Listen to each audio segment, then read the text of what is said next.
Socializing high. You ever tried holding a conversation while being blasted?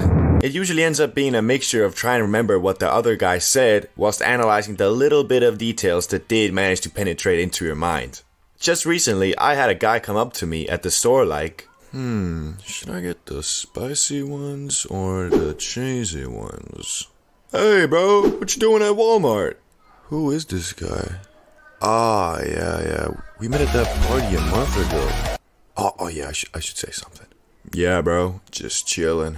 Just chilling at Walmart? That's cool that you could just chill like that. What does that even mean? My mom just died yesterday. Should I say something to add to it? I don't know where to go. No, it's too long already. I'm gonna be homeless soon. Wait, what's this guy talking about? So yeah, just been really sad because of that lately.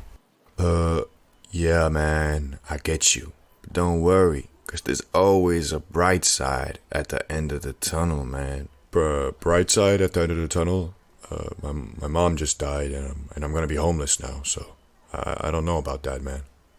I'm sorry, bro. I didn't know. But I just told you 10 seconds ago. Okay, see you, bro. Hope things get better soon. What was that guy talking about? I don't know. I think I'll take the spicy Doritos.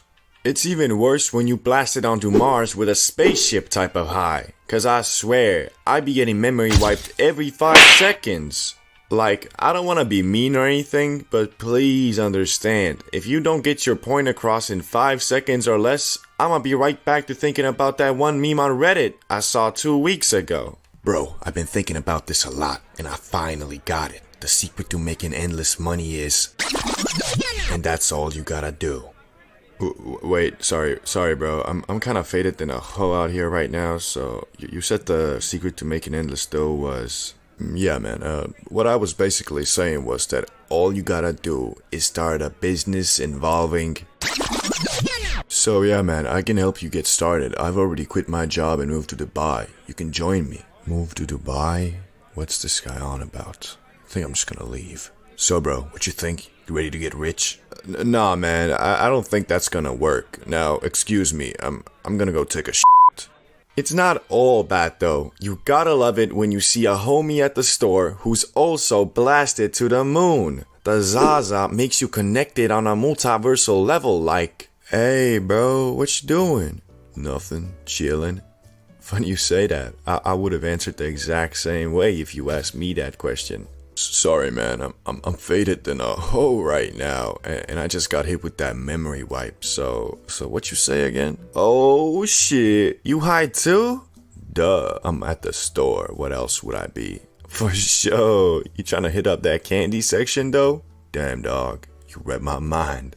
Unfortunately, social situations can be pretty tough if you're not an experienced blazer, especially if you're talking to people you want to leave a good impression on. But remember, if you're ever in irreversible trouble and you have no idea what to respond, just say, that's crazy, bruh, but I'm way too faded right now.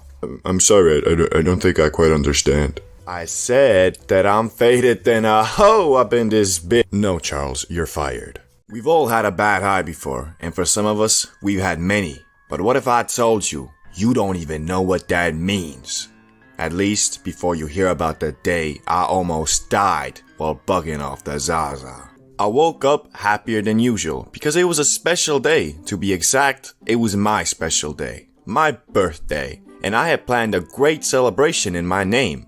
I was going to get wasted in my hometown with my old school friends. Because well, I hadn't seen him in a long time, and I mean, I was turning 18, so you know your boy had to throw a killer party. Okay, to be honest, the party was pretty lame, cause my friends were either soy boys in a relationship or just plain gay, cause I told them multiple times, bring some hoes. The problem was, I had lost all my female connections in the area over the 2 years I was away, and they knew this. So how you gonna pull up to the party knowing your boy is back from the gulag and it's his birthday talking about, bro, where the hoes at? This party lame as hell.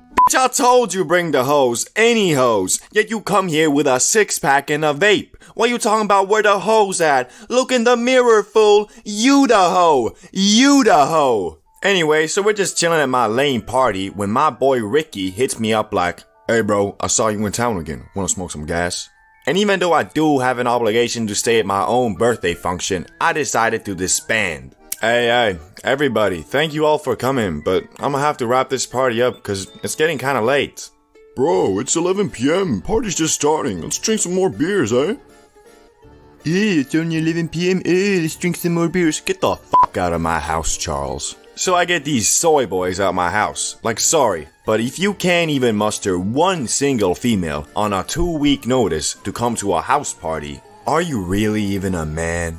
But yeah, so here I am, half drunk, walking to the European version of 7-Eleven when I get a text from my boy Ricky. Hey man, you wanna come roll with us on this drop-off? We can blaze up in the car on the way there. And I don't really want to get involved with any dealings of illegal substances, but like, I was pretty much at the 7-Eleven already and really wanted to get lit. So I was like, yeah, sure, why not?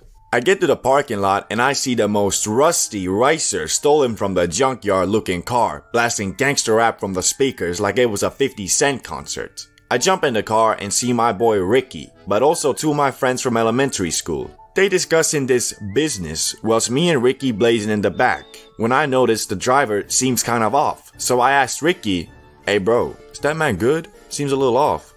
Yeah, no, he good. Just had a couple beers. Bruh. So I just found out that the driver is a teensy bit drunk. But I'm already here and we're blazing, so what am I gonna do, leave? It was about 10 minutes of chatting and smoking when the time came to roll out. And bro, when I say this car was the biggest piece of shit that has ever grazed public roads, I'm not exaggerating. The freaking bottom of the car was vibrating and shaking so much, it felt like we was having an earthquake. And on top of it, the engine was making these clunking noises and the exhaust was spitting fumes like it was 1920. Even though I was high as a kite, it wasn't just the Zaza making me paranoid, because this guy was driving like he was on a NASCAR track. But the one thing he did constantly that got me praying to our Lord and Savior was taking every corner and curb on the opposite side of traffic. Even though we lived in a small town and it was midnight, if even just one car would have been on those dark and twisty roads that day, it would have meant certain death for all of us. You know those moments where you're like, oh Lord, please, I will never hang out with these thugs again and I will never smoke the good. Just save me from this death. That was me, but like times 10 at least. Anyway, what felt like an eternity of driving, we got to the drop-off, and it was just some more wannabe thug gangsters interacting with our group of wannabe thug gangsters. That interaction took about 10 minutes until we started driving back, and I was just praying the whole way to whoever would listen. Gandhi, Buddha, Michael Jackson, Pop Smoke, Jiraiya, anybody and everybody. Somehow we got back in one piece. Can't say the same words about the car though, cause when we pulled up to the 7-Eleven again and he turned it off, it made a weird noise. So he tried activating the shitbox again and it wouldn't. So yeah, sucks for him I guess. So I say my goodbyes to the top thug gangsters of my hometown, and all I can think about is, bro, what the hell happened to my old homies? Everybody's either a soy boy or a drug dealer, no in between. Guess the moral of the story is, chase your dreams, I guess. Oh, and don't go into cars that look like they were last maintained in 1955, cause there's a good chance that this'll happen. Everybody's first time doing edibles is always the same. First you eat them, then you wait for like 25 minutes, then you confidently proclaim, "These edibles ain't shit." Bruh. And then for the next couple hours, you just drift away further and further into that. The government are reptiles, the ocean is fake, the earth is a cube, and I must slay the Ender Dragon tonight. In my case, my first edibles really weren't shit, cause we accidentally might have forgotten them in the oven and burnt that THC into CO2, but we didn't let that discourage us from trying again the next day. So me and my brother, still fueled by the disappointment of yesterday, wake up at 9 AM and start plotting our next move. We only have 1 gram left, so if this fails, we're pretty much screwed. One thing you might not know about making edibles is if you're throwing straight grass in the oven like we did, then be prepared for the whole house to smell like Snoop Dogg's living room. So we had to carefully time our cooking so that when our parents got home, the house wouldn't smell like the plug's car, if you know what I mean. And this time, we did everything right, and after an hour of feeling like the stoner versions of Gordon Ramsay, we held the finished product in our hands. But before we devoured the THC cookies, we decided to go to Grandma's place because she lived in the countryside and it was a beautiful day, so we thought it would be nice and chill there. Also, Grandma always is strapped way up with the candy, the cakes, the chicken, the steak. She got all the munch a man could ask for. So we're driving 20 minutes away and decide to eat them Eddies, so that by the time we're there, it should start kicking. Yet, when we arrive, we still feel nothing. We say hi to Grandma and sit down in the living room. Bro, maybe we messed him up again. Nah, I don't think so. We did everything by the recipe this time. Yeah, let's wait a little more. It's been 40 minutes though. Should be feeling something at least. Yeah, I feel you. Well, anyway, I'm gonna go take a shit. So I hop in the bathroom to empty my system real quick and I suddenly feel it. Bruh. Then I hear some music coming from the living room and get intrigued. I finish my business with the toilet and go to the living room to find my brother jamming it out to some old ass radio playing some Elvis Presley or something. I wanna call him a dumbass, but I can't cause my body starts moving by itself. This music is peak, there is nothing better. Until the next old song comes on and it slaps harder than Chris Brown in 2009. I'm obviously talking about his music in 2009, not the incident with Rihanna. At some point, we had enough of the old-timey radio, so we turned it off and sat down on the couch to discuss our next move. So, how high are you? Yeah, I'm high. Yeah, me too. Real question is, do we take the second cookie? Now, we had baked 4 edibles total, so we had 2 left. We didn't plan on eating them that day though, because from what we had heard, edibles are supposed to hit their max in like 3 hours after consumption, so obviously I answered, I think we should, bro, for science. We took the second cookies out of their folium wrapping and ate them with some milk. Then we decided to go swimming, cause shit, why not I guess. As we're walking to the pond, I suddenly think to myself, am I cold? And then it hits. I start shivering and feeling like a warm pizza roll in the freezer. I'm not supposed to be here. I can't go on, I say. I'm too cold. My brother looks at me with disappointment in his eyes like, so that's all you can take? A tinsy-pincy little edible and you get scared of the cold, eh? Now, keep in mind, this was when I was 18 and I wasn't quite the 420 god I am today, so I had this thing where if I got really high and it wasn't walk around in your boxers type of warm, I'd start overthinking that I'm cold and then I'd actually start feeling cold. But I said to myself, no, I won't let these edibles control me. And I decided to push through the unwavering cold and fight my inner demons at the little pond over there. So we pull up to the pond and it's time to go swimming. And it wasn't that bad actually. The water was pretty warm and once I got used to it, I stopped shivering. So pretty much the edibles had cured my crippling fear of the cold. We start walking back to the house and so far I thought I was suited to the max. But then the second Eddie kicks. And bro, this was the high I had read about but never believed in. It was psychedelic. My vision was crazy, like everything was 30 FPS and I could see an after image of my hand when I moved it. So at this point, there was no way I was doing anything else, so we went upstairs to our room and just started doing the randomest stuff, like inspecting objects, looking at the ceiling, munching. But the one thing I did that I don't recommend doing at this stage was looking in the damn mirror. It was crazy. I was not moving in sync with myself and I felt like the mirror version of me was from the other side, like Stranger Things or some shit. After like 30 minutes of doing things, we got really tired. Just standing up and functioning had become an immeasurably difficult task. So even though it was only 9 PM, we decided to call it a day. But I couldn't sleep. These 2 monster cookies got me overthinking everything. Laying on the bed, eyes wide open like, bro, what if that really was the Stranger Things version of me? What if he's waiting for me to fall asleep? I don't want to go to the shitty other side. I know any plugs there. Where am I gonna get my weed? And when I finally did try to close my eyes, I started tripping way out. Half asleep, half awake, seeing these vivid dreams. Thankfully, at some point I did fall asleep. And not just any sleep, I went into freaking hibernation, cause I was out cold for a calm 16 hours. So I'd say lesson of the story is, if it's your first time doing edibles, wait like at least 2 hours before you proclaim the classic, these edibles ain't shit.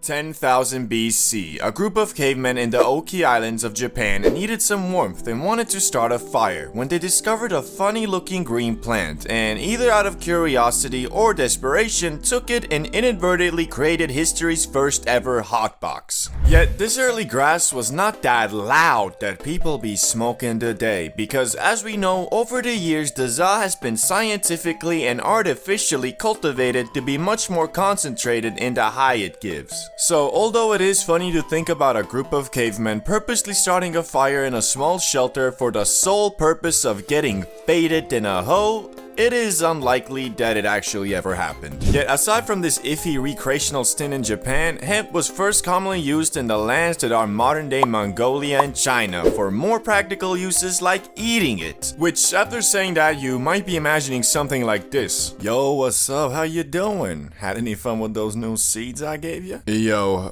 nah, I actually came here to give them back. Last night I was looking at the moon and I swear that motherfucker was looking right back at me. But alas, this probably wasn't the reality because the THC levels in this early cultivated Zaza were just really low, but soon the Chinese would discover that the holy plant's fibers were also great for making stuff too, like clothes, paper, and bowstrings. Which turns out hemp fibers were superior to the bamboo ones used by rivaling factions, allowing the Chinese to shoot their arrows much further. So basically, back in the day, if you were having a long distance bow battle and were losing, you might have screamed out, "We need to get closer! These motherfuckers have weed!" Anyway, it wasn't long after mofos realized that the loud wasn't only good for making stuff, it was also great for treating physical maladies. And after a couple thousand years, Emperor Shen Nung, known as the father of Chinese medicine, included the magic plant in his medical encyclopedia under the name Ma. Which, that sounds oddly similar to Za, doesn't it? I'm guessing every couple thousand years the first letter changes or something. But now, let's explore the question we're all asking. When exactly did mofos start ripping that shit to get faded? Well, one of the earliest counts is about 2,500 years ago when researchers discovered 10 mini barbecues in a cemetery near modern-day Tajikistan that had residue of burnt cannabis with a much higher concentration of THC than normal, probably meaning it was selectively bred to get you, well, lit. Although this was one of the first counts of people purposely inhaling the broccoli to get high, it was most likely used as part of a ritual to invoke an altered state of mind so you could communicate with spirits. Which shit, dog, I wanna know what these dudes were smoking, cause I ain't never heard of no grass that gets you to the spirit realm. This might have low-key been the last kush Snoop Dogg smoked, cause once you get so high you start communicating with your dead gran-gran, that's when you really might be like, okay, I think it's about time I stop smoking this shit.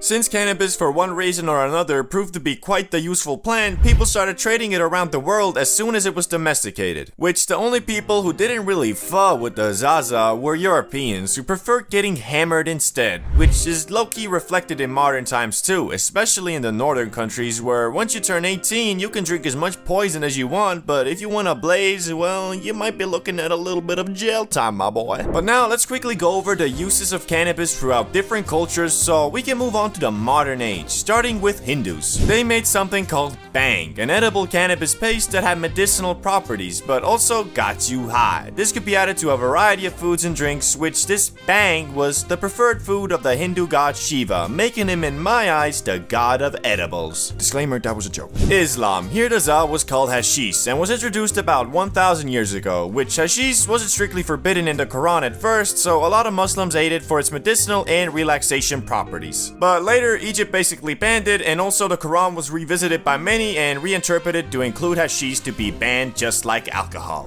The Vikings. These dudes basically used the za to make rope, sailcloth, and other things, but also for its medicinal properties, mostly to relieve pain, and to date there's no hard evidence that they consumed it for its recreational use, but you know, maybe they should have, because they were quite the horrendous savages and murderers, so it might have made them think a little bit about peace and love. But what about America, England, and the actual global world powers? How did they react to weed? Well, again, like the Chinese, Europeans and Americans at first prominently used the magic green plant in the 16th to 18th century for more practical things like making sailcloth and rope, which the plant itself grew much larger in the New World soil, and combined with the practicality of it, everything started being hemp-derived. Clothes, paper, well, basically anything that required fibers. But the question still remains, when did mofos start smoking that shit to get blasted on the regular? Cause although at some point you, your neighbor, your grandma, your boss and even George Washington were out here growing weed, wasn't nobody out here rolling them up.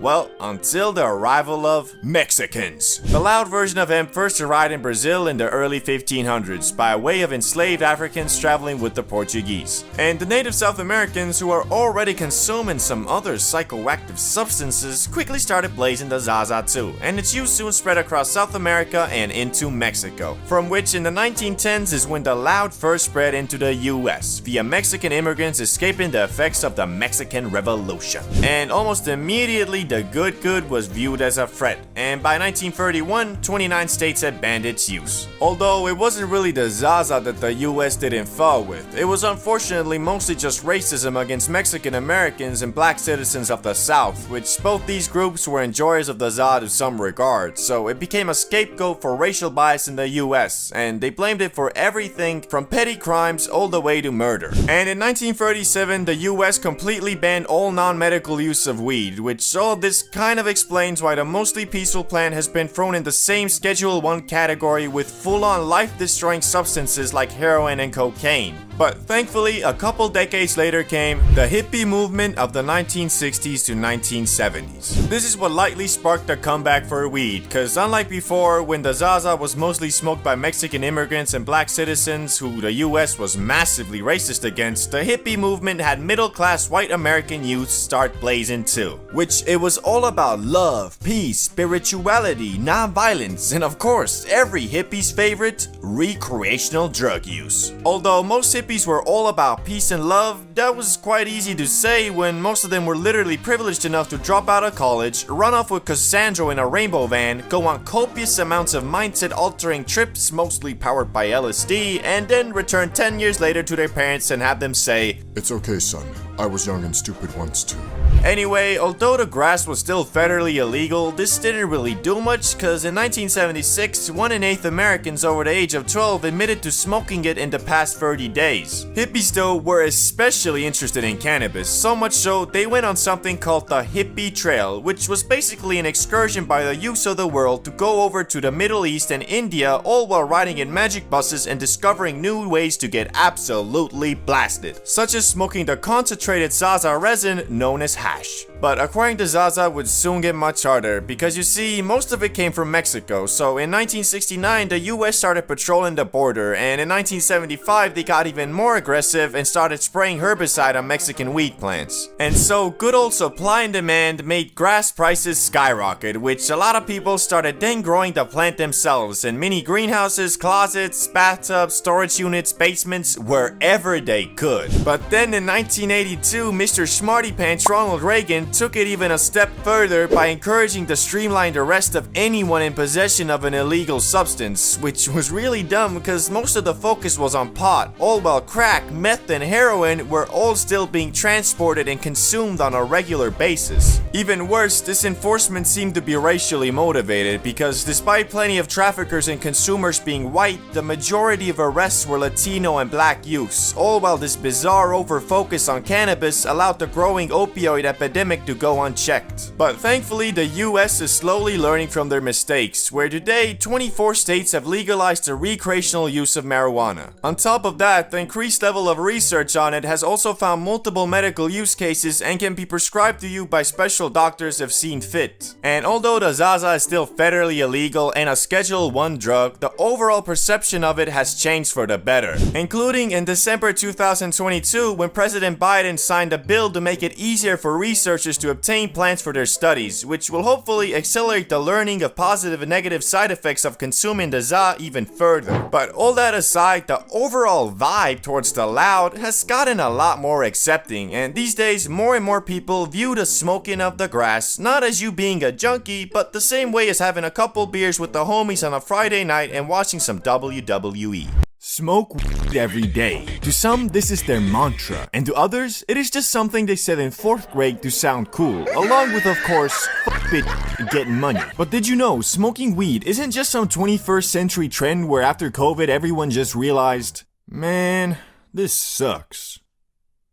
Yo, did you hear? The lockdown is ending next week. We finally get to leave our rooms. Man, This sucks. No. People have been getting high off that homegrown natural supply for decades, centuries, dare I say millennia. And over these countless years, a lot of the people who shaped our history also shaped finely ground botanical matter tightly packed within a thin, often translucent paper forming a perfect tube, aka a joint. I'm saying they smoked weed, okay? Anyway, some of these people we can confirm to have consumed the Lord's loud, and the others we, well, unfortunately just have suggesting evidence for, and one will be complete speculation by me, which try and guess which one of them is which, I'll also tell you at the end of the video. First up, William Shakespeare. The idea that William Shakespeare may have smoked cannabis stems from findings in the early 2000s where scientists discovered pipe fragments in Shakespeare's garden. These pipes contain traces of cannabis, among other substances. While there is no direct evidence that Shakespeare himself used cannabis, the presence of these compounds has led to speculation about whether he might have experimented with that top-shelf Zaza. This theory is further fueled by some interpretations of his writings, such as in Sonnet 76 where he mentions invention in a noted weed, which some suggest could be a subtle nod to using weed as a source of creative inspiration. However, these are only speculations and there's no conclusive evidence to confirm them. Me, however, have no doubt in my mind that that man at least once in his lifetime got faded than a hoe. I mean, they found signs of cannabis among other substances, suggesting to me that one of Shakespeare's friends like Thomas Green or James Burbage once brought Shakespeare some weed not knowing what it was, and after getting high, Shakespeare was all like, to be or not to be, got rich and famous, and then went his entire life trying to find more weed, hence the other substances found in that pipe. But hey, that's just a theory, a high theory.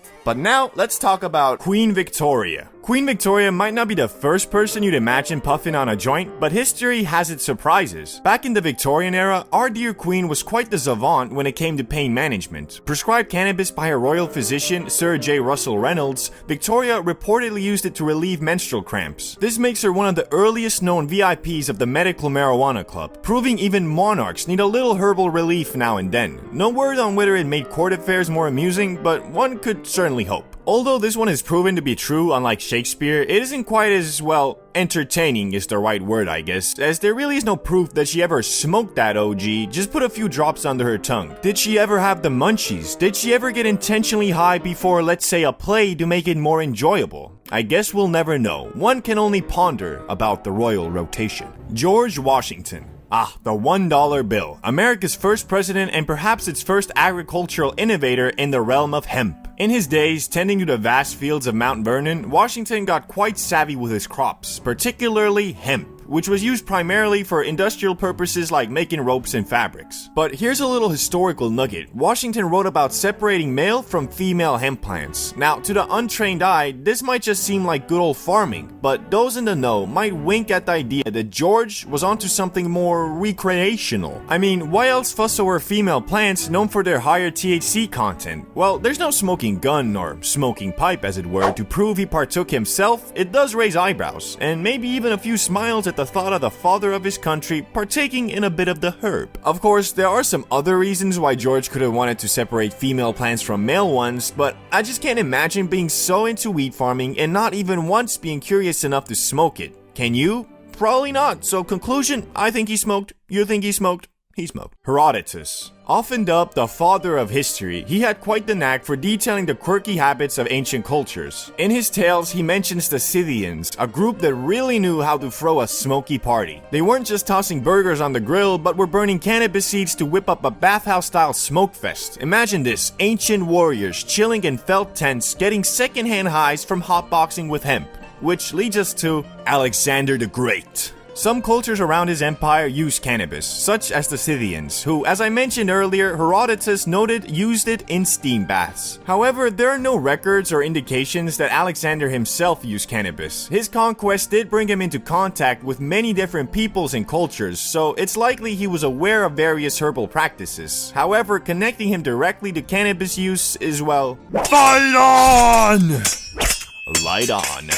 Unlikely. Louis Armstrong. The jazz virtuoso with a trumpet and a grin as wide as the Mississippi had a special relationship with gauge, his preferred term for marijuana. Armstrong wasn't just casual about his cannabis, he considered it essential to his music and well-being. He famously said that it made him feel good, didn't make him mad, and that he couldn't forget it even if he tried. So integral was marijuana to his routine that he wrote to President Eisenhower advocating for its legalization. We always looked at pot as a sort of medicine, a cheap drunk, and with much better thoughts than one that's full of liquor. Wise words if I do say so myself. For Armstrong, weed was a part of the jazz lifestyle, keeping him cool in the face of the era's hot prejudices and even hotter jazz clubs. Carl Sagan, the Cosmos' personal tour guide, was not only fascinated by the stars, but also by the starry effects of marijuana. Under the nom de plume, Mr. X, aka Sagan, extolled the virtues of weed in an essay that spoke of it as both a source of profound philosophical insights and a simple pleasure. He argued that cannabis had a remarkable power to enhance curiosity, appreciation for art, and sensory experiences, essentially deepening the user's connection to the universe. His private use of cannabis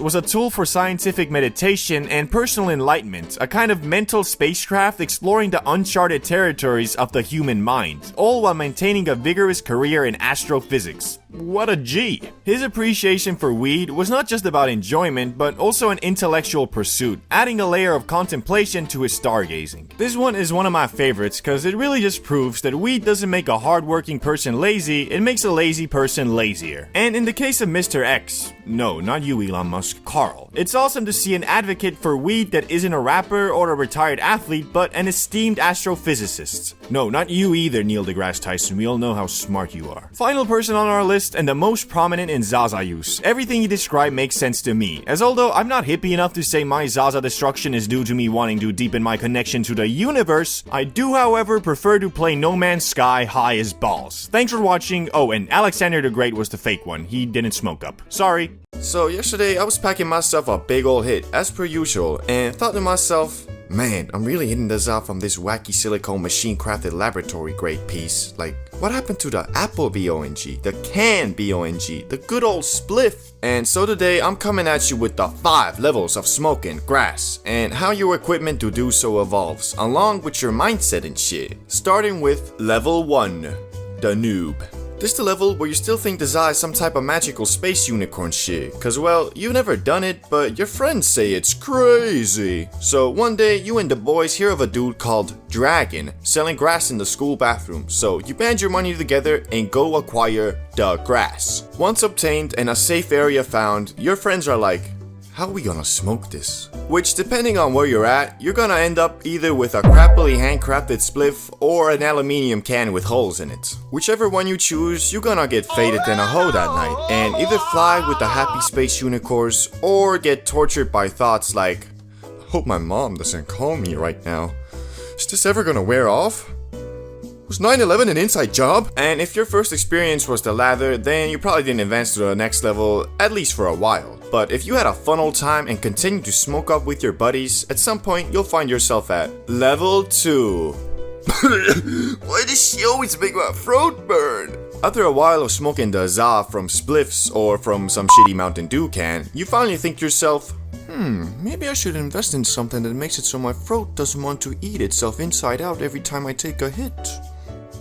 So you go online and buy the cheapest BONG you can find. Excited to use your new acquired technology, you invite your friends over and get faded in a hole yet again. But it's different this time, because the BONG doesn't destroy your throat as much. You can actually kinda take consecutive hits, so being the genius you are, you do that and ascend into Yodi Land for the first time. After the ascension, you begin to wonder though, how high can a mortal man truly be? Which the answers to those questions are still a ways away, but after a quick Google search of how to get more high, you discover something called the Gravity BONG, and soon after go into Level 3, the Zaza Man. Eager to try out your newfound powers of gravity control, you yet again invite your friends over and take a smack dabbly do off that thing. Which what follows is actually not as crazy as before, cause even though you all did get faded in a hoe, you also got sleepier than a hoe and got knocked out on the couch pretty fast. So you vow that the next time you use the powers of gravity, you'll drink an energy drink or something so you won't fall asleep like a baby. Even though it is pretty nice sleeping like a baby. Anyway, at this point, your friends are probably like, yeah, nah, that's a bit much. But because you're a crusader and haven't yet learned the lesson of moderation, you still want to get even more faded. So back to Google, and now you find yourself basically with two options, edibles or dabs. But because this is the 5 levels of smoking grass, let's just say you chose the dab pen. And shortly after, you move to level 4. The Fortnite cart. After the obtaining of the penjamin, you test it out with your friends and you get faded in a hole yet again. But the reality is your friends just want to smoke normal za cause the penjamin kicks too hard for them. But you still haven't learned moderation, so you call them wackos and waddle your way to Penjamin City alone. While at Penjamin City, you're like, more high, must get more high. And there's only one more item to fill your never-ending quench for tolerance destruction, and that is level 5. Bro, what the fuck? You got a damn science station here with dab rigs? They're, well, unnecessary is a way to put it. I mean, bro, you know she has gone too far when you gotta look at the instructions on how to get high. Plus, your friends don't even really want to try it out anymore and urge you to go on a tea break, which, after realizing that all your money has been going to your need to get higher and higher, you're kind of forced into one, which, after, hopefully you'll move on to final level. Ascend it. Finally, you realize smoking za isn't just about getting as high as possible, because every situation has its own limits of fadedness. So if you're just going out on a night out with your homies, best thing to do is to smoke a spliff. If you don't want to get faded in a hodo at home, do the gravity, and so on. The true power you have over all the other levels though is you've already gone through all of them, knowing that you can manage your tolerance correctly and smoke up with the appropriate tools for the appropriate situations. Do you smoke? A question that has been asked frequently ever since the early 1900s, but unlike the early 1900s where that question was mostly targeted towards cigarettes, these days, depending on your age and location of course, it probably means, do you enjoy sparking up a doozy at 8 p.m. to either watch Family Guy or ponder the meaning of life? No in between. Which, although smoking anything is harmful for us, I do believe we are moving in the right direction, aka the direction of less addictive cancerous chemicals. But don't get me wrong, Zaza is not good nor never will be good for your physical health. Although one can make the argument for mental health, only problem being 90% of that stems from, I feel like it helps, or I'm happier when I'm high, which in no way confronts the root of the problem, but rather serves as a temporary solution. But who am I to tell you if you're smoking too much weed, bruh? You have to figure that out yourself, because every situation is different. What I can and will do in this video though, is outline every level of cannabis consumption, how they may affect your health and life, and give you a better understanding of when and how a semi-unhealthy controlled hobby can turn into a straight-up addiction, to hopefully educate the public about the most important thing when it comes to anything in life: moderation. So let's start off with level 1.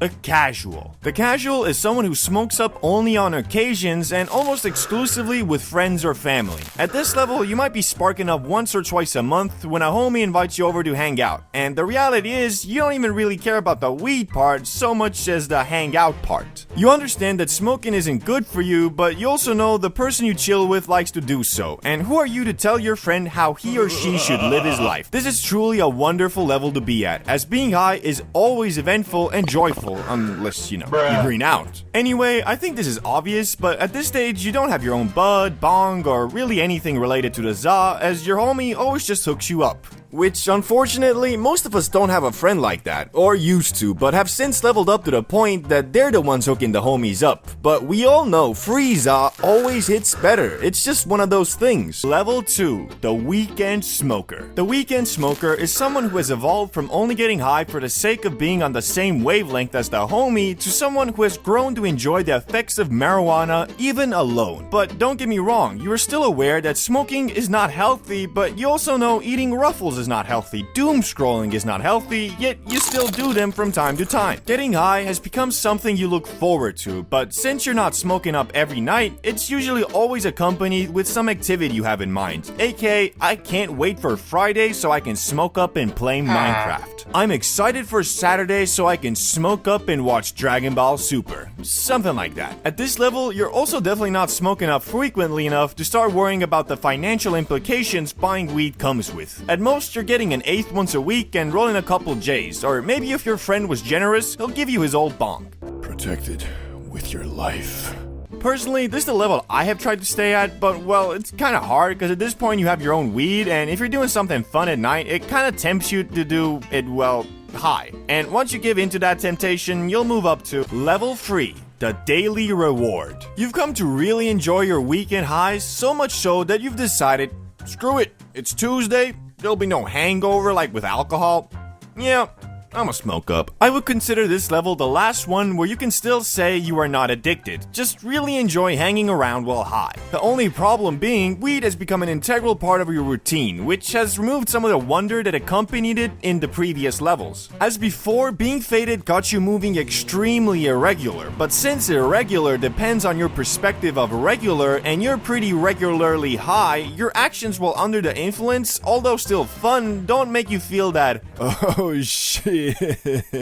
Where I'm going with this is that before the idea of doing your daytime activities while high seems scary, now they kind of seem like they might be a bit more fun instead. Also, you now know about strains, hybrid, indica, sativa. All these terms mean something to you. You might even have multiple strains at the crib, and depending on your nighttime mood and plan, you'll indulge in the one that suits you best. Whether you're looking to unwind after a long day or energize for a night out, there's a perfect strain to match every occasion. But don't get me wrong, you're still using the ZA as a sort of reward for a hard day's work to relax and chill, so you still have self-control, which, well, kind of starts fading on level 4. Gee, why not? Why not, you think?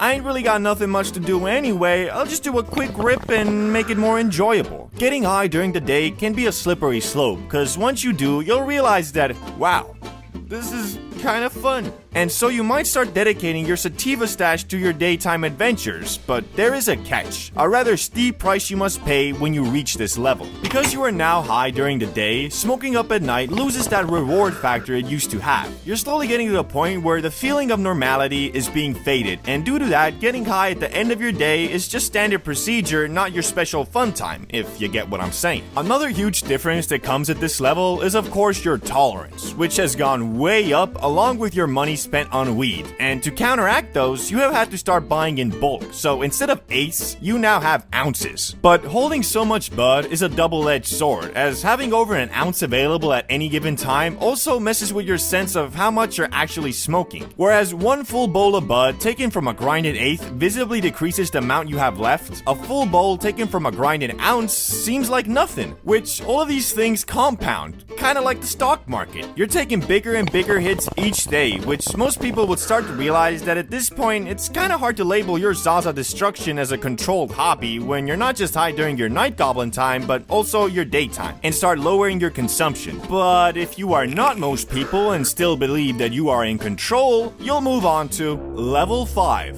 Zaza Fiend. A cigarette smoker can smoke a pack a day, which is not so good for your lungs. A Zaza Fiend can smoke 5 to 10 J's a day, which is also not so good for your lungs. Whereas before, you could point to that cigarette smoker and say, "You smoke the same amount in a day that I do in a month. We are not the same." Now you point at him and he points right back, which kinda sucks, not gonna lie. Being high has completely lost its wonder. It's more a monthly subscription to live your life normally and be in an alright mood now. You'll start to notice you got a bit of a cough. You got some stuck at the back of your throat pretty often, and you also can't remember what you did 2 days ago and beyond. Oh no, I was high as balls, you say jokingly, holding back your tears, because the reality is you weren't high as balls. You smoked a lot of weed, yes, but you weren't all that high, just normal high. Although you can't really get physically addicted to weed, you absolutely can mentally. I can quit at any time, you might think, and you could maybe, but oh boy, it will not be easy. Wanna play a game? Gotta get high. Wanna watch a movie? Gotta get high. Need to go to the store? Might as well get high. Everything is done high. Your lungs have not gotten a break to cleanse themselves, and your brain has not gotten a break either. In fact, it has gotten so used to being high, it feels pretty shitty without it. We could talk about your tolerance, but well, you probably know where that's at. On that maxed out endgame plus level. Personally, I've only ever gotten this far once, back when I was in high school and it was summer break, because I learned pretty quick that, well, it's by far the worst level to be at. You're smoking an insane amount, sometimes even back-to-back bong rips, but the feeling you get from it is not even that fun. On top of that, you're spending an unholy amount of money on bud. I mean, it's gotten so bad, your monthly Zaza costs might literally exceed your grocery budget. Got you setting aside half your paycheck just so you can feel okay. Might be time for a tea break, don't you think? All these levels are supposed to just give you a reference to where you're at, and the reality is you'll probably be bouncing around them, not stick to one forever. I usually try to keep my consumption on level 2 or 3, but that doesn't mean I don't dabble with the 4th level from time to time when, like, I don't know, a new Monster Hunter game comes out and I want to fully immerse myself in its world by getting an ounce of Zaza, locking myself in my gaming dungeon and going into goblin mode for a week. Just whatever you do, don't ever get to the last level. There's literally nothing positive about that place. Key takeaway, moderation is your best friend. You know, the line between a fun high and a you done high is very thin, and that shit is no joke. Sometimes all it takes is just one extra puff. And that's when I finally realized that dude was not talking about no Coca-Cola to drink.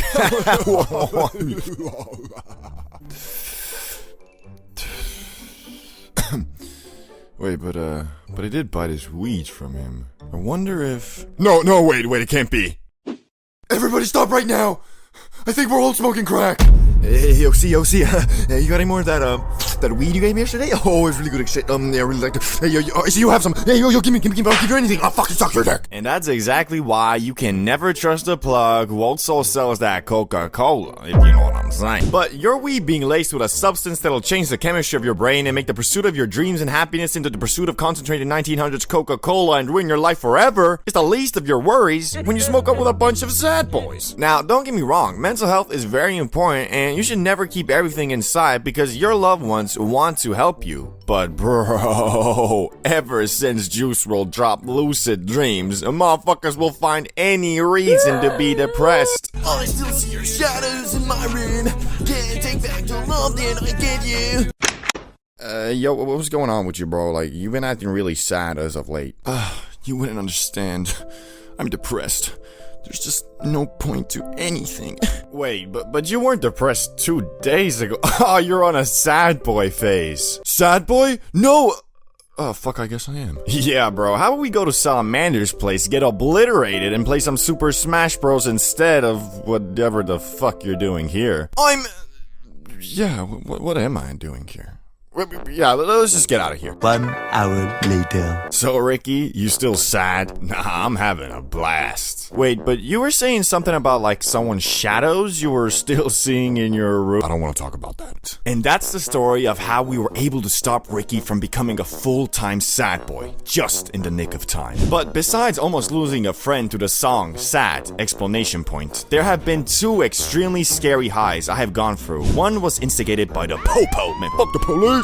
And the other was from the fear of losing my life. Let me set the scene for you. I'm in high school and I've smoked maybe 3 or 4 times ever, but the last time I did was months ago, so my tolerance was damn near at the level of smelling some grass and getting faded. Anyway, so I had a couple friends who have been asking me relentlessly to get some Zaza and get faded because they didn't know any plugs and really wanted to try it. So one weekend I decided to finally fulfill their request and hit up my homie Salamander and acquired the exotic. The weekend came and we found ourselves in my dorm room rolling a J, which, well, I had rolled it and it took me a while because my stats were low AF. Basically, I was out there trying to pick an expert level lock with 0 points in perception, dog. After going through 20 papers, the abomination was ready though, so we went deep into the local park and sparked it. Barely, because that shit had almost 0 airflow. I had to relight the damn thing after every puff. Yet that was definitely not even close to the worst part, because these motherfuckers were begging me to get the Za in the first place, were scared shitless to get high, so I ended up smoking like 80% of the J myself, leaving me absolutely zoinked in a group where nobody else wasn't. So you can imagine I was feeling pretty betrayed, and also a bit scared, because if you've ever been obliterated in a group where no one else is, you know that you feel kind of like an alien abandoned by your comrades in a hostile planet, and that feeling was amplified by the fact that these friends of mine were kind of dickheads. Because after puffing down the J, we went to the local gas station to get some Munchies, and of course I was fiending for some trans fat, so I asked them if they could go in there and bring me the stuff I wanted, and I'd of course pay them back. Pretty reasonable and easy, right? Being that I was the only one who was blasted and scared of getting caught. I guess fucking not, cause these pussios who didn't even inhale the fucking weed told me that they wouldn't bring me anything if I didn't come in. Which, I mean, these days I wouldn't mind, but I was like 17 and it was a Friday night, the prime time for cop patrol, so I had no choice and went in there tweaking out of my mind like...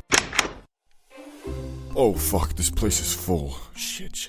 Wait, it feels like they're all staring at me. I think I'm just high. Okay, let's just get out of here. I'm not gonna order anything. Okay, fine. Go to the corner. Hey, yo, bro, I'm gonna just take some chips and candy, okay? And can you give me the car keys so I can just wait it out in the car while you guys wait for your food? Yeah?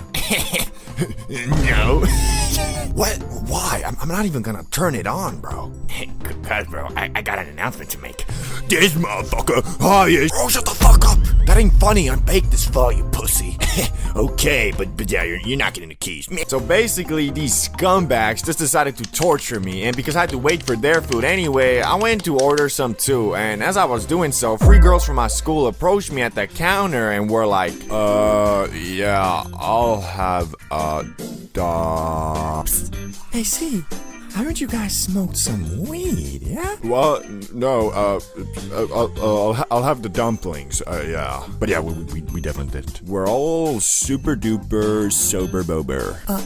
Yeah, you did. Dwayne said so.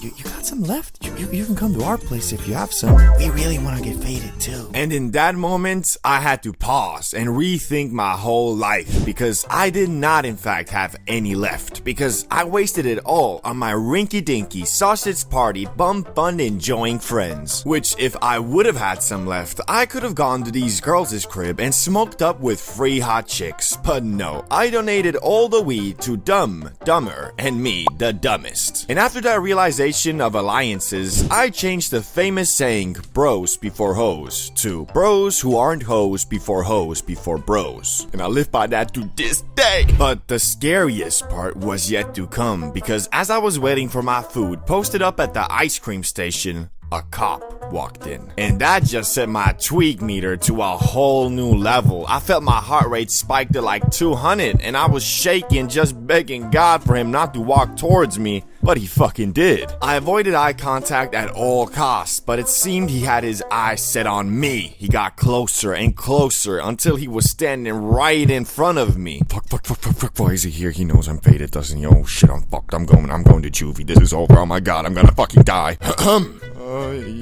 Yes, officer? Could you move out of the way, please? I want some ice cream. Yeah, of course. My bad. Thanks. Nothing better than some good old Ben & Jerry's to complement a sour diesel joint. Shit, fucking fire.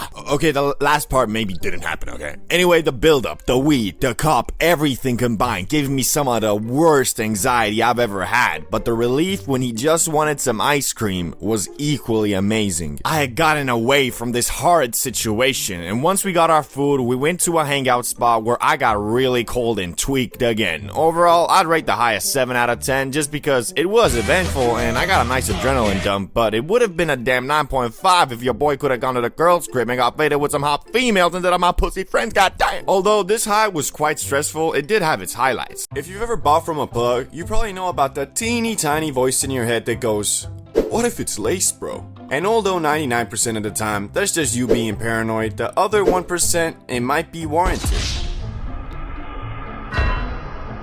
Which brings me to the time I was dead certain the grass I bought was laced. But you know, I still smoked it. The day started like any other. I woke up, ate my Captain Crunch, worked out, made some videos, and now after a productive day, was looking for some za to smoke up and watch some Elon Musk vs Zuckerberg fight breakdown videos. Personally, I got the Reptile King on this one. Anyway, the bad news was, I was out of grass. And even worse, the plug I usually buy from wasn't answering, so I had to get creative. First, I tried to scrounge up a hit from smacking the shit out of my grinders and using a card to move it together like I was about to do a line in the back of the nightclub. But alas, minutes, after all my effort, I was left with only a smidgen of a hit that was 50% dust and dirt. So although I really didn't want to do it, I knew I had to start asking around for a new plug. And so I did. And after about 30 minutes, I was given the Snapchat of a seemingly high-level devious criminal. And I concluded that by his Snapchat username, which was free straight money emojis. And I'm guessing he chose this name just so everyone knew. I am a drug dealer and I make a lot of money. I shot him a message reading,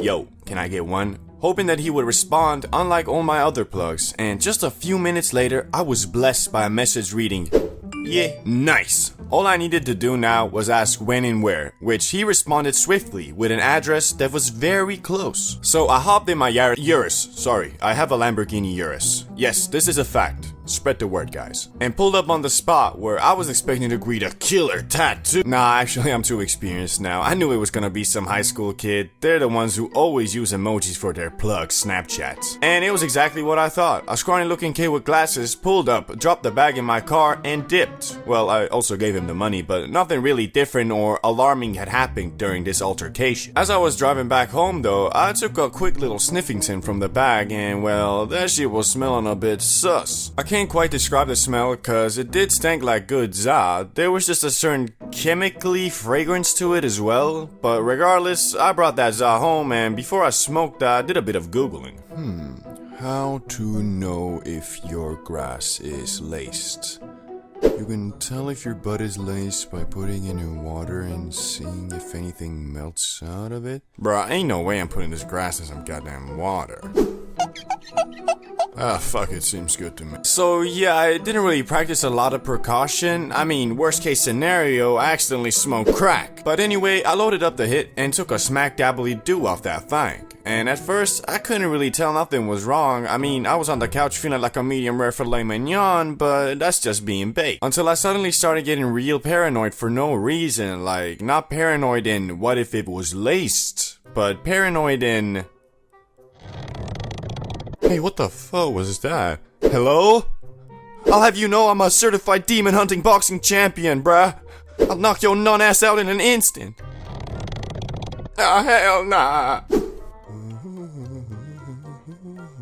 And yeah, you saw correctly. This Za got a grown-ass 6'6" athletic specimen of a man to go under his blanket cause he thought he heard a monster, bruh. And I swear, for the entirety of the night, I was low-key hearing things like I was an inmate in Arkham Asylum or something. So, safe to say the whole mellow me out part was negated by the paranoid demon fearing. At some point though, I got a serious case of the Munchies, and I knew I had to leave my safe zone, aka my blanky wanky, and go downstairs to raid the fridge. And so I did, but this fucking dimensional rift grass got me bugging out, bro. I was feeling like I was 7 years old again, afraid of the boogeyman coming to take me away. Thankfully, I was able to tweak my way to 2 hood dogs and a couple sugar sandwiches. Recipes I developed myself. Watch the video in the top corner if you want to know more. But once I got the food on my plate, I ran back upstairs being real careful not to stay in the darkness for too long.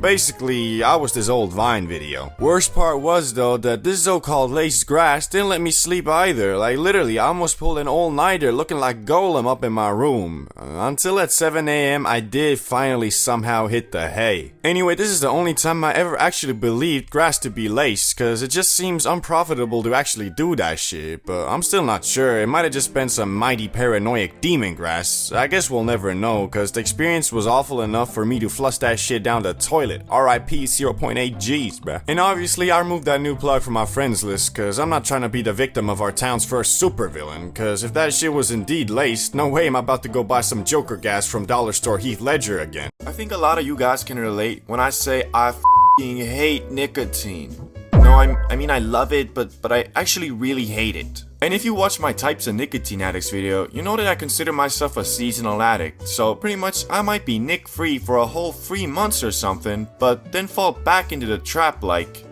life is so stressful right now, I swear, I got so many problems and worries, I wish I could just somehow relieve some of this stress.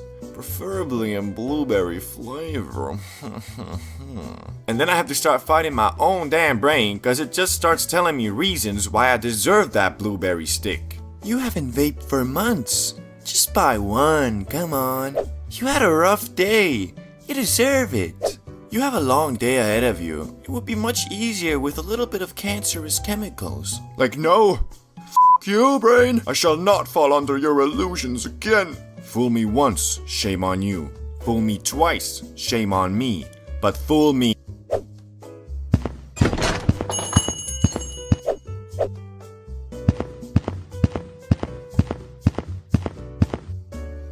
Well, shit. And I don't even know why. Like, whenever I have something I need to do that I don't really feel like doing at the time, my brain automatically gives me the signal to go buy some Nick. Like, why? It doesn't actually make the task easier. Shit, all it actually does is make it harder, cause you get all lightheaded and dizzy. Every time I get a week or more off the stuff, I feel great and am as productive as ever, but for some reason, my mind still believes if I just had some nicotine, I would be even more productive. It's kinda the same with grass though, cause I always feel like I'm getting shit done when I'm high, but in reality, I'm working at like 30% capacity, but it just feels like I'm working at 200, cause the za makes everything feel so significant, even just doing a small amount of work feels like you just finished studying for them Harvard entrance exams, fool. Anyway, back to nicotine and how I got accidentally addicted to it again. So basically what had happened was I was just doing what I normally do, you know, making videos and shit, when suddenly I was invited to a barbecue. And you know, me being the CBD bro I am, I ain't really wanna go cause I had shit to do. Plus, you know, everybody was drinking there and I was just trying to smoke that grass.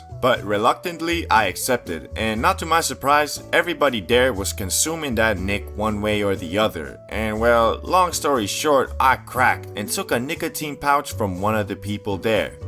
Well, by the end I took like 7 or 8, but that doesn't matter. And my dumbass thought, well okay, just one day. But then the next day I went out with some friends and by the gods, 2 of them were also carrying nicotine pouches, so obviously I did some more. And then the same thing happened the day after that, and by the end of it all, I just went ahead and bought a fucking elf bar. Cause I guess all it takes to go from months clean to elf bar in your pocket sucking on a colorful stick when stressed unable to control your urges hobgoblin is 2 days of stuffing your gums with nicotine pouches. Thankfully, I didn't let myself go too far, cause after that elf bar, I didn't buy any more, but instead placed myself in specific social situations where I was able to receive free nicotine pouches from others.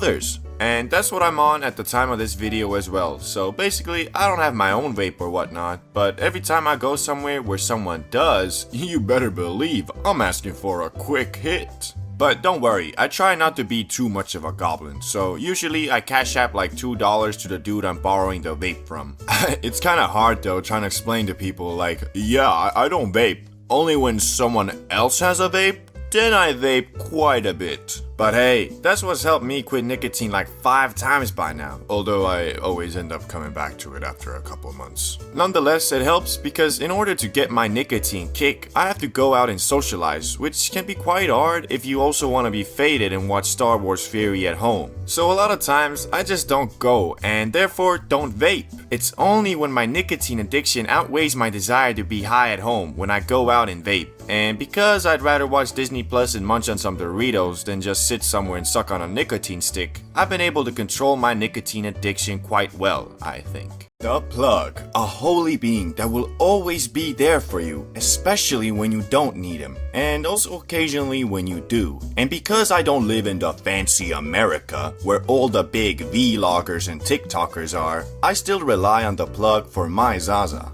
But after years of buying from different plugs, I always wondered how much money do these guys actually make and what are the requirements to be successful in the profession? Well, finally, after the introduction of a new, scientifically enhanced type of grass, HHC, I kinda got the answer to these questions, and I'ma be honest with you, it ain't what I expected. As I said before, it all started with the introduction of the so-called new and improved ZA, HHC. And because it was new and regulations had not been set, even in my Stone Age country where an 18-year-old can buy a liter of vodka and drink himself to death, or just get hammered and get the sudden urge to call out the 6'5" undefeated heavyweight MMA fighter at the club because, well, when he sees red, bodies start dropping. Anyway, since this was legal and I am a law-abiding citizen who wouldn't even dare to jaywalk, I thought to myself, this is the perfect moment to see what being the plug is all about. Furthermore, because most dudes in this country don't know anything about strains, hash, bud, and just take whatever the plug has, I didn't need to worry about people thinking I scammed them. Also, your boy conducted a thorough inspection of this new product, using only the most delicate and scientific tools possible. Oh, okay, I hit that shit through a Red Bull canning. It kicked pretty nicely, so I dubbed it Verified Lab. After securing half an ounce of the Verified Lab, which is 14 grams in European tongue, I went to work on finding customers. And obviously the best place to start is on Snapchat. So I took a picture of the Zaza with the caption, 15 bucks per gram, hit me up.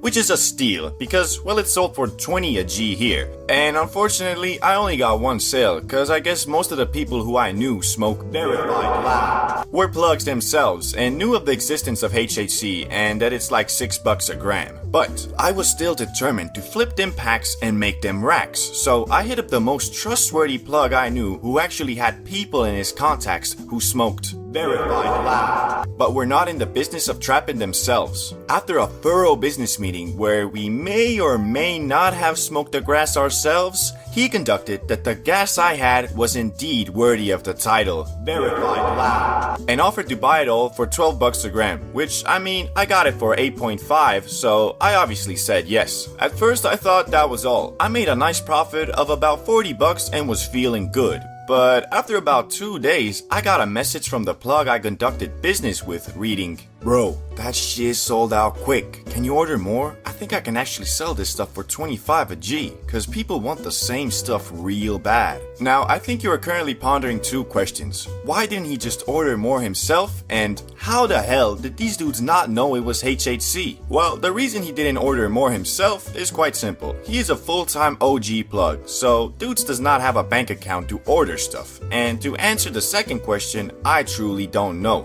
I couldn't really believe it myself, but I guess most stoners really don't give a fuck about news and staying up to date with it. In the words of the great plug himself, these dudes just wanna get as up as possible. They don't know nothing about no THC, HHC, CBD, BBC, NBA, MMA, nothing. Anyway, it all sounds great, right? Everybody loves the Verified Lab and are willing to pay premium for it. Plus, it's all technically legal and I don't even need to sell it myself. Well, it would have been, but there were two problems that made it a bit more sketch. You see, the issue with HHC is that it's a chemically produced product. All it actually is THC with a couple extra hydrogen molecules. And through thorough research, both practical and scientifical, I found out that HHC is very unstable in nature, meaning one patch of the same strain can truly be Verified Lab. But then the next patch made with the exact same saw and same way could be some whack leftover Reggie. It's because it's very hard to control how well this hydrogen molecule binds to the THC, and not financially worth it to control the potency of each patch. So you could order that shit once and get some damn Moonrock, or like the first experience I had with HHC, get some damn oregano. And the second problem was the plug I was conducting business with didn't want that risk all to himself, so I would have to cover the upfront costs of the HHC and then give it to him where he would hopefully flip it for 25 bucks a G,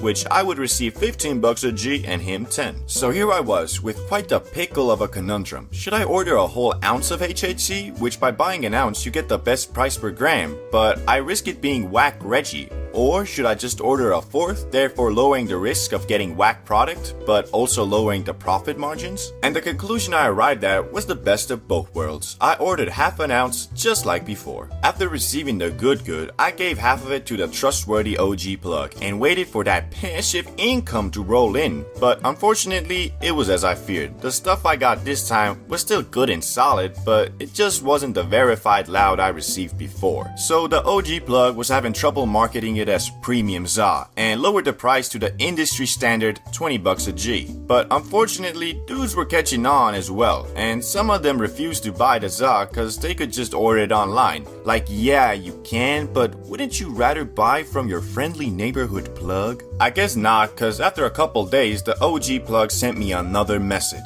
Yo, this stuff ain't moving like before, and people catching on about the origins. I have half of the stuff left. If you want, I'll buy it out for $10 a G, or just return it to you. Which I hesitantly chose the first option, so I had him just buy it out. Yet there was still the issue of the 7 Gs or so I had left, which I initially planned on flipping, but was unfortunately unable to, cause mofos knew I got that shit for pennies compared to the asking price. So I did as old plugs would do and dubbed the leftover HHC as my personal stash, and just started blazing my own product, which was kinda stupid in hindsight because a couple weeks after, HHC was illegalized, as we all knew it would be, and became a rarity in the ZA industry. Which mofo started flipping that shit for $30 a G, like goddamn, it ain't even that different from normal ZA. Anyway, by the end of it all, I made a bit under $100 in profit, or in another metric, about 10 Gs of ZA, which I smoked myself. So really the conclusion to my plugging experience was I got free grass, which was a bit underwhelming cause I was hoping to become the local Pablo Escobar, if you know what I mean. Moral of the story is don't get high off your own supply, or at least if you want to be a businessman. Oh, and also don't sell illegal things, cause well, this HHC was legal, so I could have technically flipped it on Facebook Marketplace or something. The first day back at school, a day I used to hate. I mean, can you blame me? Cause as a student, summer is the only significant amount of time you are granted to enjoy your young life, and the rest, well, back to the academic 9 to 5. But to make the clown show that is the first day back at school a bit more fun and exciting, me, Salamander, and Ricky conjured up a devious plot to add a little bit of spice into the mix. It all started on the night before the first day. We were all at Salamander's place just chilling, playing Xbox, eating Doritos, and smacking the penjamin, of course, when the conversation sailed to the topic of going back to school. It was the usual, man, I don't wanna go back to school. Yeah, bro, same. Until Salamander, the troubled child he was, or is, I don't know, said, "Hey guys, you know what we should do tomorrow before the opening ceremony?" No. "We should totally spark a J." "Nah, man, you know I don't like getting faded in school. That shit is so stressful." Nah, hear me out. This ain't school. It's the first day ceremony, where they sing, read poems, and I don't know, maybe someone will do a flip or something too. So, wouldn't it be more fun if during all that, we were faded? He's got a point. Okay, but just a little. You better not bring some abomination of a spliff like last time. Shit, you know me, I wouldn't do that. We decided to smoke up just a little bit before the first day. A little bit was what we agreed upon. So obviously, Salamander, being the trustworthy homie he is, would never peer pressure nor instigate a friend into smoking more than he wants. So obviously, he only rolled a small split. Okay, so here's the J. Bruh. This mofo heard my request of a small J to get only a bit suited and decided, okay, small, microdosed, small J, medium. Nah, fuck it, fat. But anyway, here we are, on the park bench outside the school premises at 8:30 a.m. during wake and bake hours. And well, because me and Ricky are men of integrity and honor and would never waste free ZA, we fell to the bamboozlement of Salamander yet again and smoked the whole thing. Whereas right after, we were running a bit late, so the three of us Soint Musketeers stood up and started walking intensely to school. But honestly and thankfully, I wasn't very paranoid, unlike most of the times I got high at school, because, well, it was the first day and we didn't really have any classes except for only one introductory welcome back type thing that was supposed to last only 45 minutes, so not a big deal. Once we arrived at the auditorium, we were shell-shocked to find out the speech was already going on, and because we were looking like a couple medium rare filet mignons, we didn't really want to go in, cause we knew when we opened that door, everybody would stop and stare at us, cause that's just how it always is when you arrive to class late. And although Salamander was telling us, nah guys, don't be pussios, let's just go, we ended up sitting out the first part until lunchtime, cause we were pretty sure we wouldn't get in trouble if we just said we missed our bus or something. 30 minutes went by and lunchtime came, and because we were camped out at the cafeteria, we were the first to get their welcome back to school lunch. And what was that wonderful, significant, mouth-watering dish, you might ask? Well, it was nothing but Munchies heaven. We were served some beans, a boiled egg, and some turkey meat or something. Oh, and I can't forget the 1% milk that tastes like it was mixed with water. fantastic. But even though the food should have been pretty dog poop, it was actually pretty aight. I mean, it wasn't no Big Mac and McNuggets, but because we were high, it was edible. No. I would even go as far and say it was pretty good. After eating our gulag food faster than everybody else, we were the first back in the auditorium, and because of that, we got the best seats in the house, at the far back corner where no one could see us. And although we had missed the only important part of the day, that being the introductory speech by the principal, we did have a jolly old time listening to the honor students' inspirational poems and songs about life by giggling and chuckling in the back like math. Hey, yo. Chemistry. And with that, the first day had come to an end, and we went back home and played Xbox High. The first high, a core memory, and whether you enjoyed it or not doesn't really matter, cause for 95% of people, their first time literally shapes their entire opinion on the grass. Almost everybody who isn't age 50 or over and says, weed is the work of the devil, and should be more illegal than even meth. Well, actually it is. The Za is Schedule 1 and meth is Schedule 2, so... Yeah, that's right. That's why I love America. Greatest damn country in the world. USA! USA! USA! Anyway, what I was saying was that most people who tweak their first time are put off by it for a while and shape into Za haters, and people who have fun their first time, believe it or not, don't all become mindless junkies who eat Little Caesars and watch SpongeBob all day. Rather, when asked their opinion on weed, they'll probably just say, my stomach turned into an endless void with an unquenchable hunger for anything edible, which was followed by a sleepiness so uncontrollable I passed out halfway into my 25th Twinkie.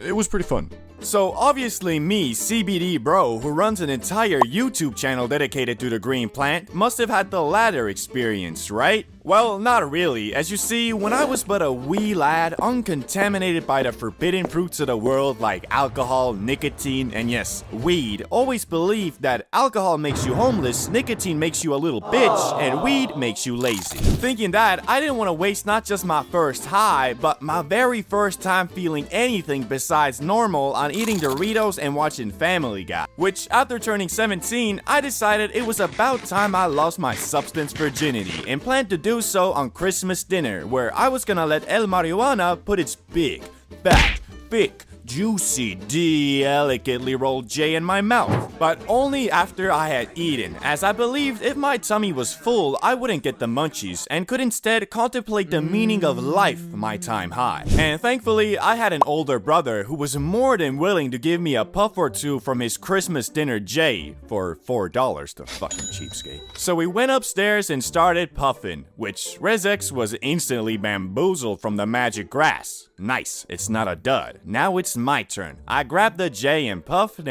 until I could puff no more. And the result was, I didn't feel a damn thing. Still had to pay the $4 though. Fucking bullshit. Anyway, as we went through the day, I got increasingly more jealous of my brother, who by his words was fried AF. I was beginning to think maybe I'm immune to getting high, which after telling my brother this theory, he concluded that I'm stupid and just didn't inhale the za in my lungs, and so generously told me to follow him upstairs, where he gave me a couple more puffs for an extra $4, the damn venture capitalist. As I was smoking away, keeping in mind to inhale it all the way down to my lungs, I still wasn't feeling anything, and my hopes of getting fried AF were beginning to look more like a distant dream. When I finished puffing, I sat down at the computer to look at some of those watch while high videos, and my brother asked me, "So, you feel anything now?" No, I don't. What's this weird I'm not sure. I don't know, seems to me you're fried like some Kentucky chicken, boy. I was indeed fried, and incredibly so. Although I didn't smoke a ton, my body had never experienced anything besides a sugar rush and maybe a caffeine kick. So as I was watching this watch while you're high video, I was laughing at everything and was tripping the out. But not in a bad way, it was freaking amazing. Being high was what I always imagined it to be until... bloop. I'm sober again. Yeah, you heard right. My first high lasted like 30 seconds, and in an instant, I was back to normal, which I don't know why. Even to this day, when I tell people about this, nobody can relate because no one has experienced this phenomenon. But since I'm a scientist, I have developed a super duper concrete theory backed by quantum mechanics and the late great Stephen Hawking on my experience, and overall the reason why a lot of people who smoke their first time don't feel anything. I theorize that all humans have a natural block against foreign substances, a wall per se, and when an individual inhales za, the particles act kind of like micromissiles targeting your cannabinoid receptors. For the people whose defensive wall is strong enough, it will stop all perpetrators attempting to infiltrate your brain. But this wall isn't regeneratable, so if the micromissiles fail to get you fried at first, the next time they'll have an easier time against your already damaged wall of defense. Now, I bet you're thinking to yourself, this mofo been smoking too much of that Einstein pack. And to you, I say maybe, but also I have practical proof of this theory. I used to be a pro baller, and one day me and a couple hooper friends who all have great immune systems and therefore probably good za defensive walls decided to smoke up, and to my buddies, it was their first time. Once we lit the J and passed it around, I made sure to tell everybody to inhale the smoke in their lungs, which I'm pretty sure they all did, but still, I was the only one who got high, cause it wasn't my first time. But when I smoked up with some of my non-athlete first-timer friends, they all got high like normal. So, conclusion, defensive saw wall is a real thing and I stand by my theory. Anyway, although that was my first time feeling high, I wouldn't call it my first high because it only lasted for half a minute. My first real high experience was something even more memorable and etched to my brain until I die. A couple weeks after the last incident, me and Riz X decided it was about damn time I actually felt the true love and touch of the Mary Jane. And this time, instead of having only scraps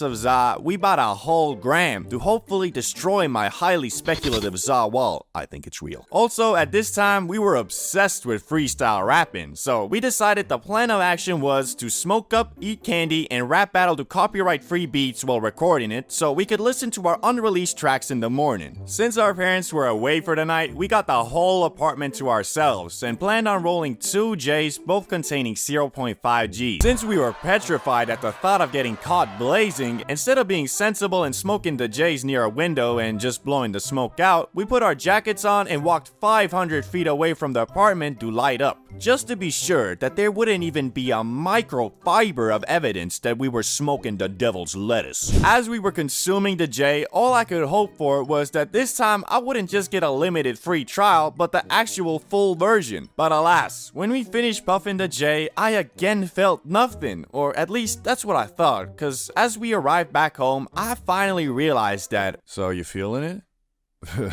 Yeah, kinda. Sometimes the high hits you a couple minutes later, especially if you're going from outdoors to indoors as we did. And my highly accepted theory in the science community about this phenomenon is that through evolution, we have always considered indoors to be our safe zone and outdoors dangerous. Therefore, when you're outside, your brain doesn't allow the full faded and relaxed effect to take over, probably in anticipation of a roadman coming and chefing you up with the mandem. Okay, this one I'm not so confident in, and I have to come clean. I am in no shape or form associated with the science community. Yet. Anyway, now that we were high and in the living room, we started putting on some beats and freestyling, and to this day, I have yet to replicate the skill and precision of my flow that high. It's hard to explain, but nowadays, I can't rap for shit. I mean, I'll spit one line and be like, yo, I've been getting money making racks, cause you know I'm flipping packs. That's facts. Yeah, that's it. Basically, I run out of rhymes pretty fast, but that day, I did not. In fact, even when my brain had nothing to say, my mouth rapped it for me. I turned into a freestyling robot and became dead sure that I was gonna make it out by dropping a mixtape and becoming a famous rapper. Until we listened to the recording in the morning and realized, yo, flowing on the go, your girl she a hoe, making money dancing with a pole, my girl making dough while doing lines of blow, cause we in the penthouse baby, living life, and that's for show. Yeah, I'll try YouTube instead. What's crazy though is that after that, I was never able to replicate the auto-rapping again, so my rap career never flowered, but who knows, maybe I'll try to convert this channel into lyric videos and shitposting, all while steadily alienating my audience and killing my channel.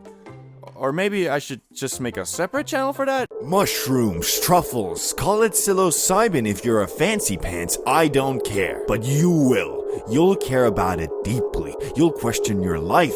What have you done? Why are you here? What are you doing? Snap out of it! Look at your phone. What's the time?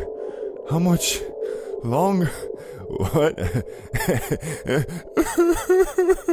What you just saw is what I like to call the mushroom experience. And I'm not talking about some Gordon Ramsay culinary dish. I'm talking about that fourth dimension. I'm talking about you being Neo sitting in front of Morpheus. Choose to eat them, and you will see the truth of who you are. Discover your subconscious. Question things that you've just assumed were true. And if you navigate this path successfully, you'll emerge as... But, well, what Morpheus won't tell you is that if you don't accept the path of the fungus and fight your subconscious instead, you will not, and I repeat, not have a good time. In fact, I think it's safe to say you shouldn't ever tell anyone to eat mushrooms. It never works out. Either they just don't do it, or they feel like they gotta try it and end up just fighting demons for 3 hours, gaining nothing from the experience except more fear. That being said, for education, science, and the furtherment of mankind, I will be sharing my story to educate the public about the dangers of the unknown. So by continuing with this video, you acknowledge that you are strictly watching this for educational and entertainment reasons and will never recreate anything in the video. Please? Was that enough? We'll see, boy. Enter my friend Ricky. Me and him were chilling at his place when we got to talking. You see, I had previously just consumed some interdimensional fungus a couple weeks back and was kind of raving about how eye-opening it was. You know, the basic hippie shit. But Ricky was not buying it, which in my eyes made me feel like I gotta prove him wrong. Now, I think he was such an unbeliever because he's your typical Eastern European blue-collar, work hard, get hammered on the weekend type of dude. Not that there's anything wrong with that, just I wish I would have realized if your favorite thing to do is forget about all your worries and problems by getting drunk every weekend, then mushrooms probably won't be something you'll vibe with, especially if you low-key don't even want to do them. But regardless, I was all like, Ricky, my man, my main man, my brother from another mother. Okay, I get it. What do you want? What I want is for you to want to eat some mushrooms with me tonight. Eat mushrooms with you and talk about our feelings, or hit up Salamander, go to the club, get hammered, pull some baddies, and lay down the pipe. Tough choice. Well, let me translate that for you. Eat mushrooms, chill out, have fun, free of charge. Or hit up Salamander, spend over $100 on drinks and club entrance fees in hopes of pulling a baddie. With, well, so far your track record being 1 of 15, with the singular success being that fat bitch. Okay, you made your point. Let's eat the stupid mushrooms. I probably won't feel them anyway. I had convinced my good old friend Ricky, or at least old friend, maybe not so good. Anyway, he was down to enter the land of mushrooms, and I was down with the plug who had some fungus on the low-low. Although I had promoted this event as free of charge, my financial situation disagreed. So I slowly leaned closer to Ricky and said, If you borrow $20 to the mall. With the funding for our mushroom experience now secured, I hit up Jimmy the plug god with, and now we play the waiting game.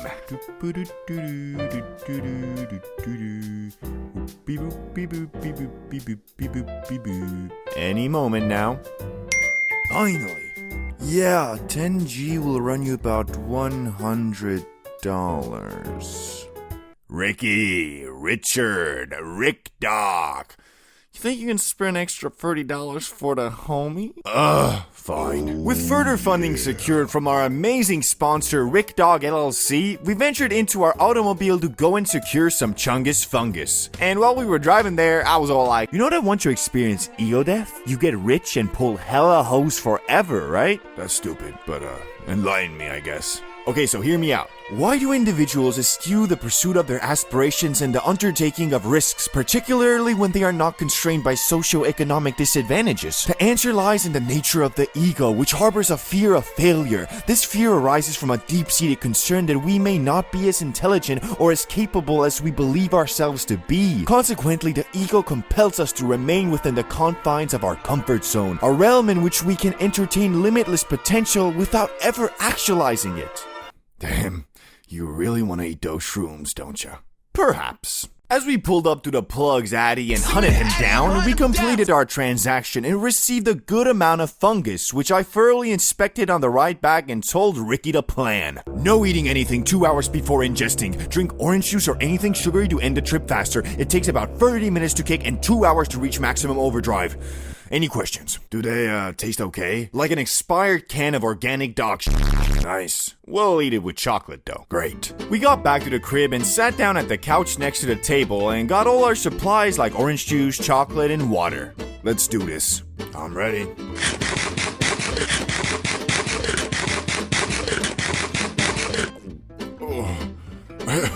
I can still feel the taste.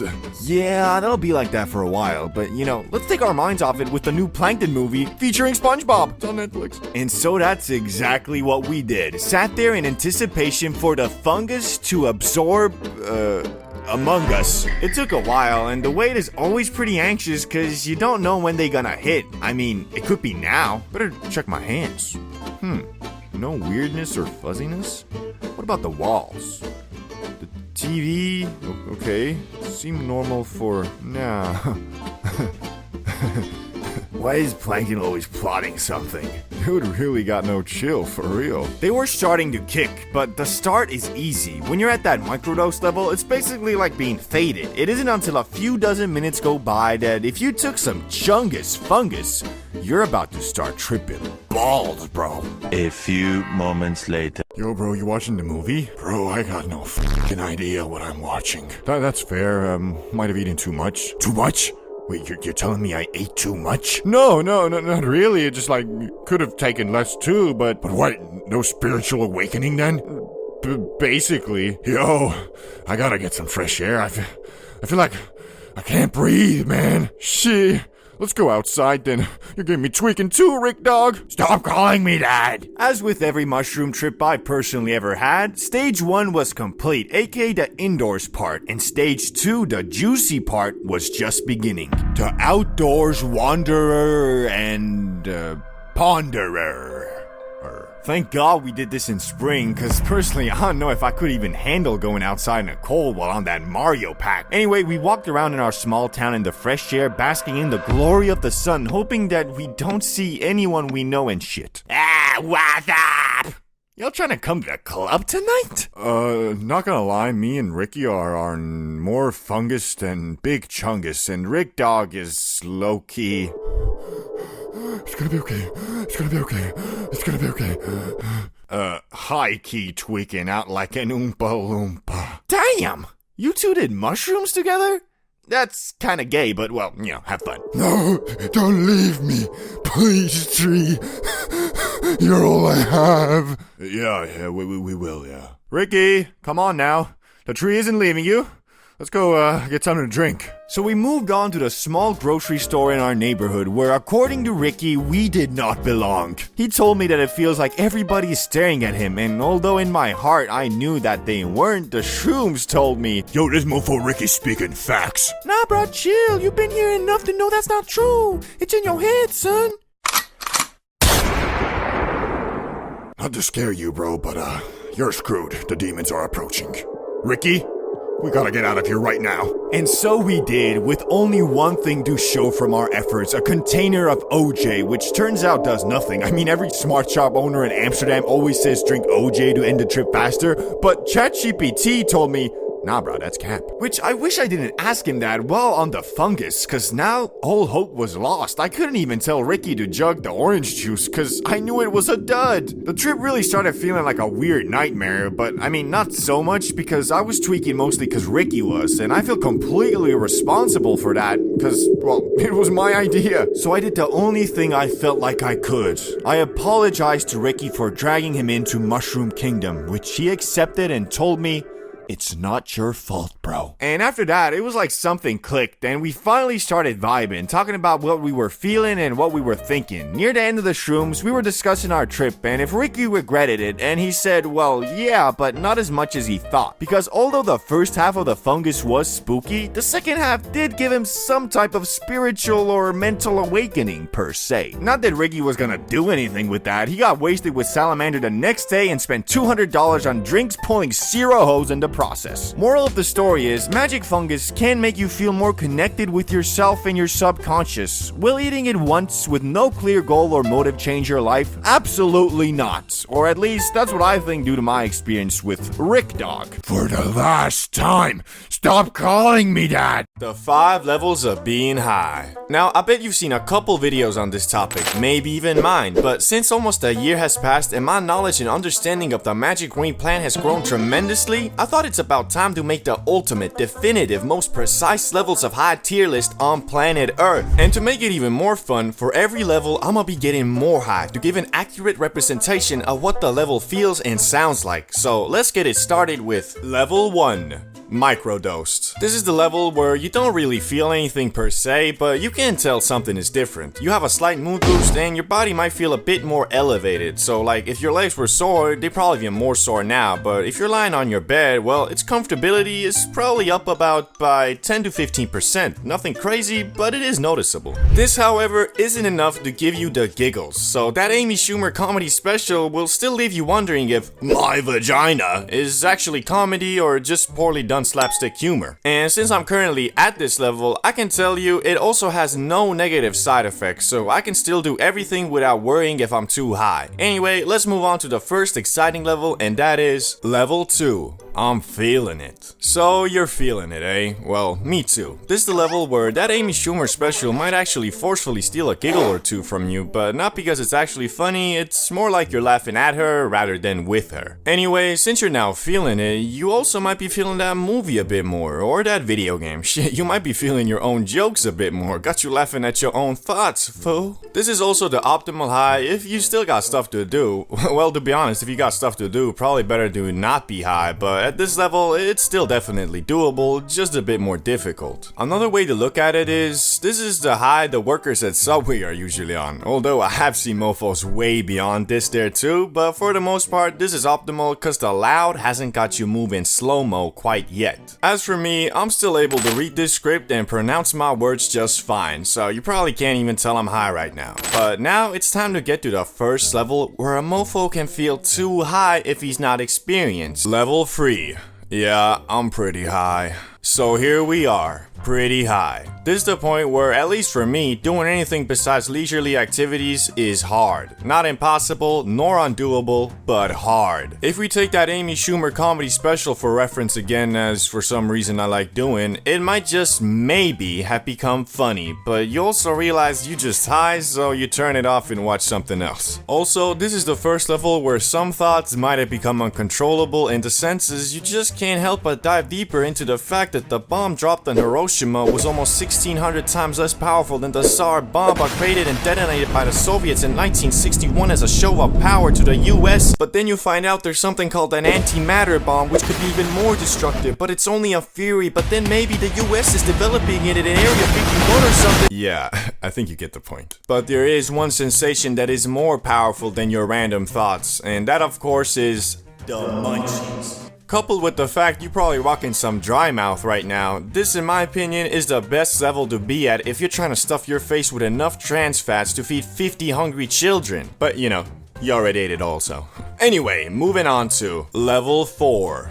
Faded beyond belief. This is the point where if you're not in a safe space, you kinda screwed. Well, not always, but at this level, it's become almost impossible to practice rational thinking. I mean, if you were diving deeper into that nuclear bomb stuff at the previous level, then this is a point where you might start actually believing you are Oppenheimer himself. This stage is really not the best if you're looking to focus on a movie or video game or really anything because, well, your attention span is at the mercy of the za, and to actually enjoy this high, you just gotta go with the flow. As for me, it's getting pretty hard to read the script. If I look at the words for long enough, they kinda look like some ancient Chinese hieroglyphs. But anyway, if you're an actual lunatic, maniac, psychopath, Zaza destroyer, and considering hitting that gravity one more time, then be prepared for level 5.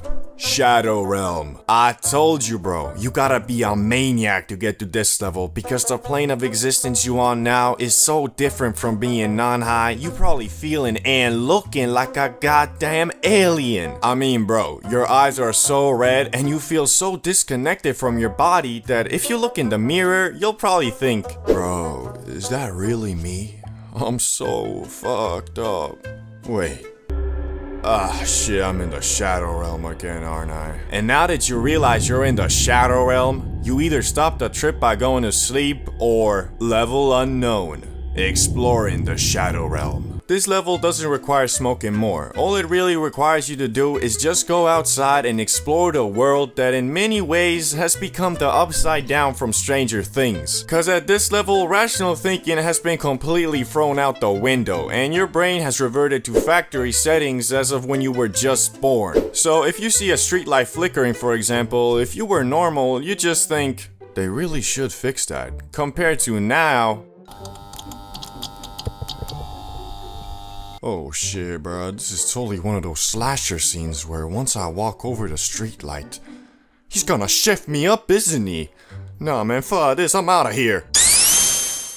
At least, I don't know, that's how it feels to me when I achieve the pinnacle of high and am wandering the world outside. You know, back in the day, if you wanted to get high discreetly, sorry bro, there was no way. I mean, you got the J, which stanks up everything. You got the bong, which although doesn't stank as much, where you gonna hide it? Imagine trying to sneak by your parents on some... What you doing dropping shit at a time like this, boy? Downstairs, I came for, I came down, I wanted a glass of water, yeah. Boy, you must be neurologically disabled if you think that'll excuse you from breaking some dusty-ass dollar store piece and spilling bong water all over my goddamn living room. No, it's... Here, take a smack of this shit.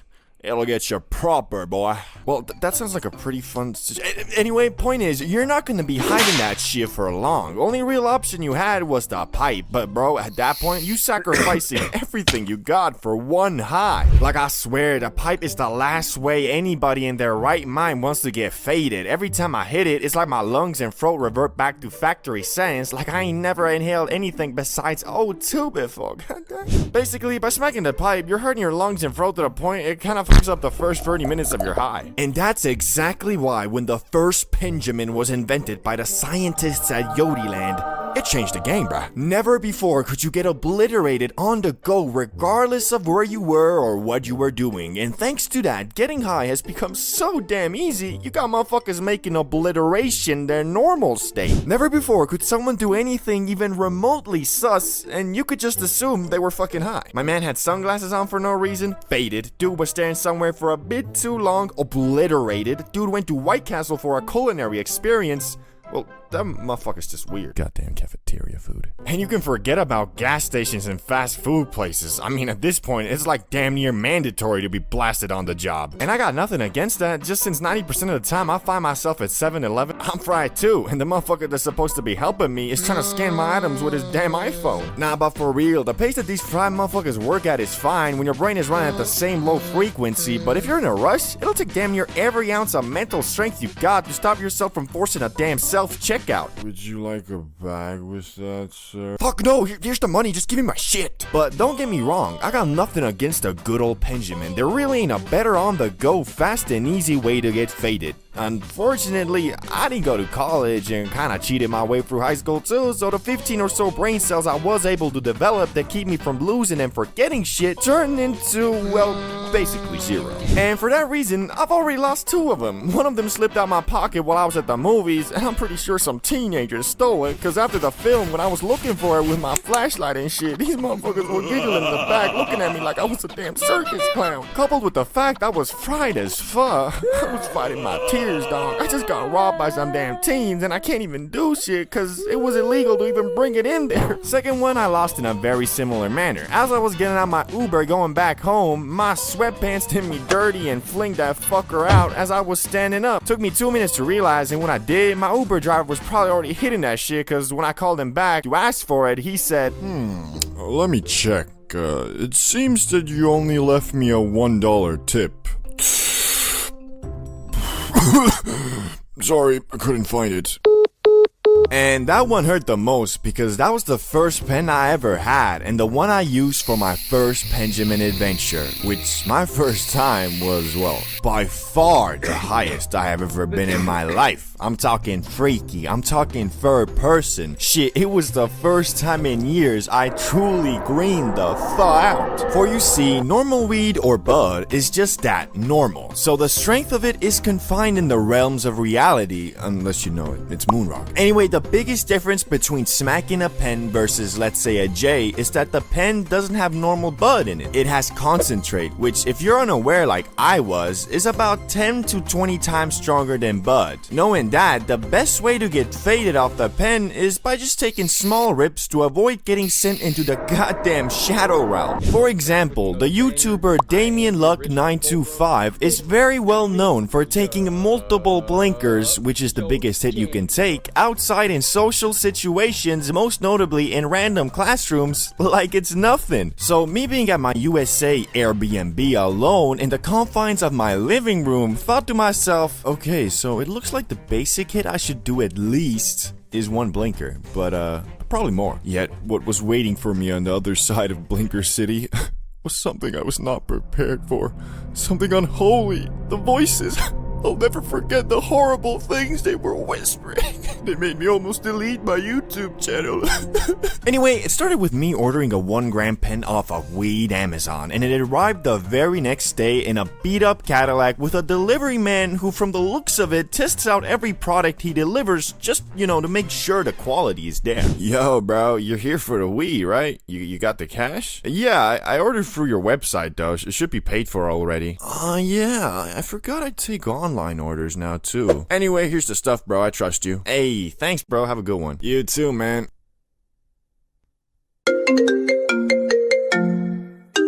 Hello, Mr. Bro. We got a delivery for you from Weed Amazon that should be arriving in an hour or so. Will you be home then? Wait, didn't I just... I'm a gorilla in a fucking scoop. Gonna pull up to the zoo. Oh, I better get out of here. So I went back to the crib, penjamin in hand, and prepared myself to get faded. And obviously, I went for a blinker, my very first hit. But since I had never smacked a pen before, I inhaled it for about 4 seconds and stopped because it was so light on my throat, I thought it wasn't working, but it actually was. And from that 4-second puff, I was already quite bamboozled. But since I have this weird rule of every time I get new stuff, I break it in by doing a massive hit, I thought, well, fuck. I was supposed to do a blinker, and went for it again. I inhaled and inhaled for a good 8 to 10 seconds, but the thing just wouldn't fucking blink. It got to the point where there was tears coming from my eyes and my throat was begging me to stop, and it ended up like...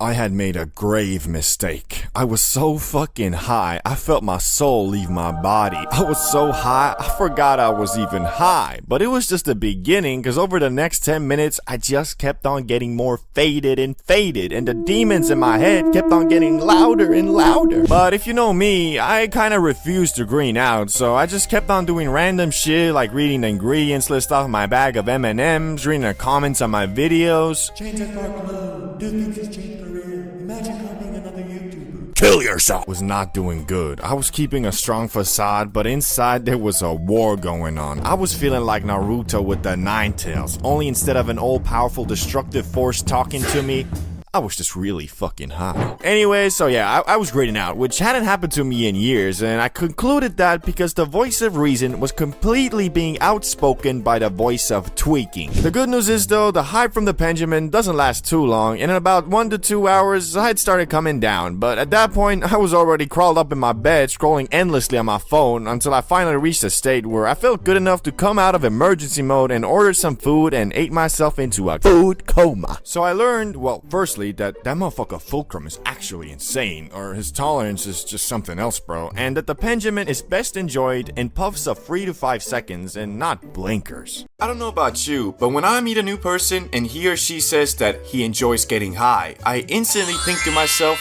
this is the start of a beautiful friendship.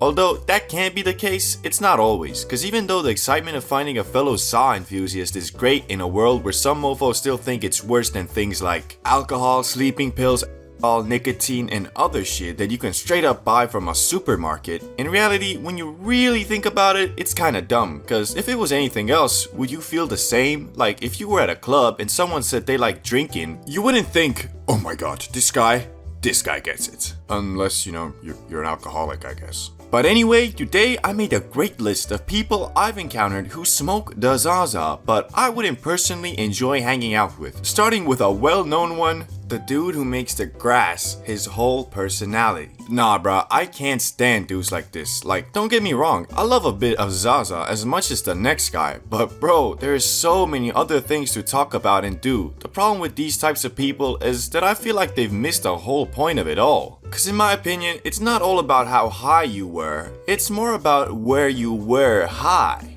Damn, that's deep. Like, I'd rather hang out with a dude who has never been high in his life, but has interesting stories/experiences and doesn't just talk about, yeah bro, I was so damn high last night, I was on planet Venus. Damn, that's crazy. So where were you at? What you mean? Like, where were you and what were you doing, you know? It must be a crazy story. Nah, I mean, I was just at home on my bed, you know, eating Doritos and stuff. So you were just high in your room all day? Yeah, I mean, yeah. What a fucking lame story.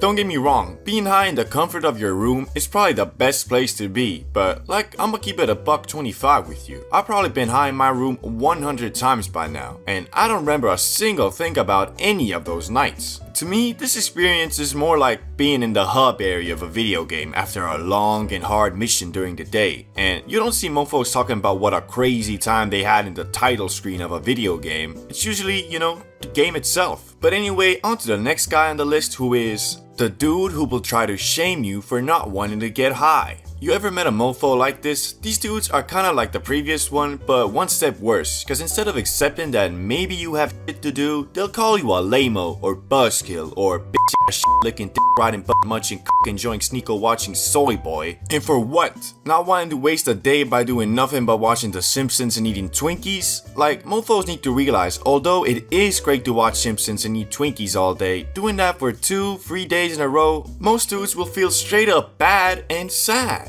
If you're a human being living in today's day and age, to succeed in anything, you can't be doing that consistently. It's gotta be a special occasion, celebration, or when you've already completed your goals for the day and deserve a break. But hey, at least they don't shame you for the thing this next guy shames you for. The dude who will make fun of you for smoking less than him. Now, this guy is a lot like the first dude, but with the added minus of he actually thinks for some odd reason that the fact that he has to smoke a whole damn cart to feel high is a flex. Like, sorry bro, but I know dudes who had the exact same mentality and let's just say they ain't end up so good. Like for example, this guy, who thought being high is a damn competitive ladder that needed to be climbed. You know, like the army, but instead of protecting your country and pursuing peace, it's all about who can smoke the most crack without dying. Like, imagine this same attitude, but instead of Zaza, they'd be doing this with nicotine. Mofo would be 45, working minimum wage in the back of a gas station with a young guy talking about, What's that? You still puffing on one cig, boy? I'm puffing on 6 at a time, but don't worry, you'll get there someday. I don't know if I wanna get there, man.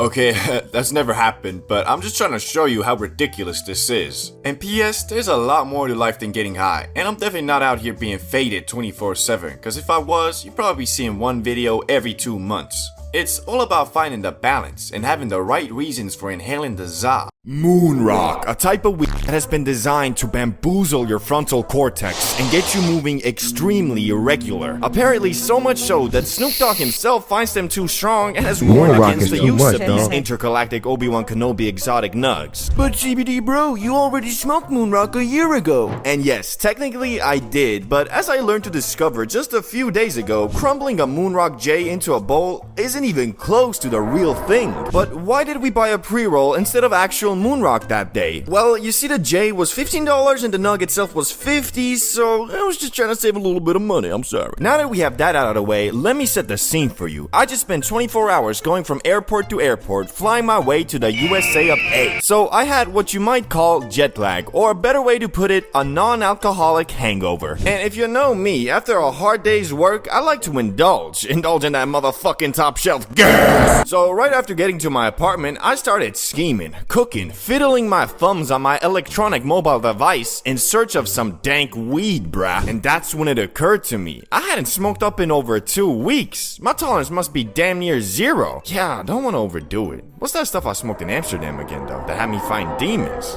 Moonrock? Nah. That'll disrupt my circadian rhythm.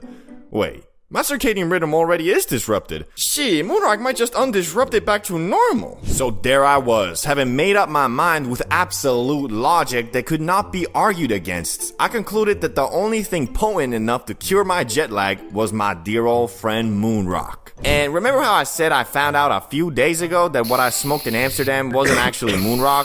Yeah, well, the few days I was referring to wasn't some random Google search. This shit would end up getting me so galactically obliterated, I scrambled to find out if I had smoked some lace grass, only to discover that the hole I dug myself into was no one else's fault but mine, god damn. Anyway, I'm getting ahead of myself here. After browsing the interwebs for a while, I found a place that sells Moonrock at an affordable price. So me, a carless man, decided to use the extremely sophisticated and thorough public transport system of the United States. I told you this was your last day, Johnny. I'm sorry. Just give me one more day. I'll pay it all back. I promise. Rest in pepperoni, you damn crackhead. Holy shit. Did I just hear a dude getting shot? Thankfully, I'm safe on the We looking for ops, young niggas letting outside, they don't go for all the cops, we clutching them ops.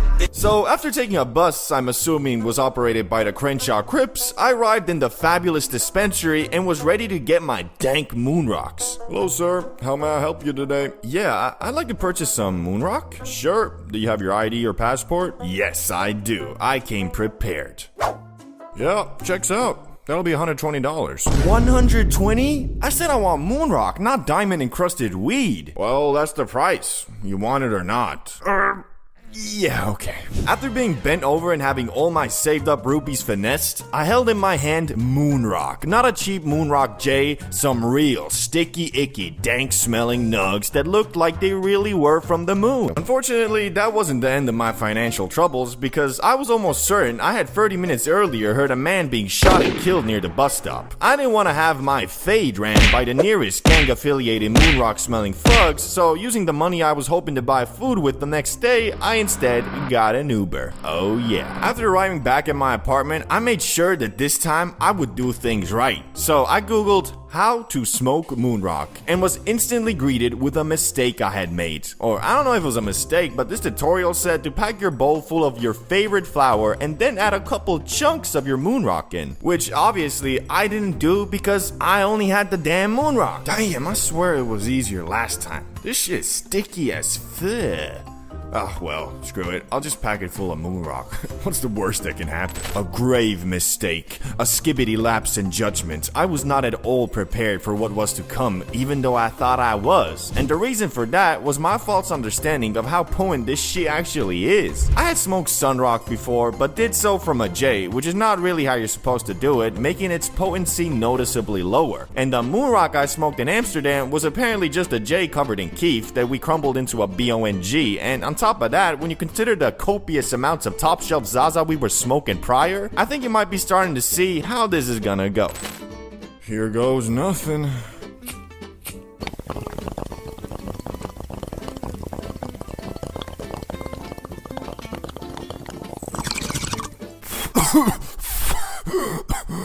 Holy shit. Okay, I know where this is going. The instant the first bit of high hit me, I knew I was fucked. But CBD, bro, it's just weed. No, you don't know what you're talking about. The first wave was eerily similar to when I hit the penjamin for the first time, doing 2 blinkers. And if you remember that video, you know I was about to go through one hell of a trip. I rushed back inside and put my bong and other gear away as fast as I could before my IQ would drop to the level of a 4-year-old. Then I proceeded to put on some random YouTube video about P. Diddy, expecting to be entertained only to find out he's coming for you. He could be anywhere. Justin Bieber. Oh Lord, what did he do to him? Beyonce too? No, she's in the Illuminati.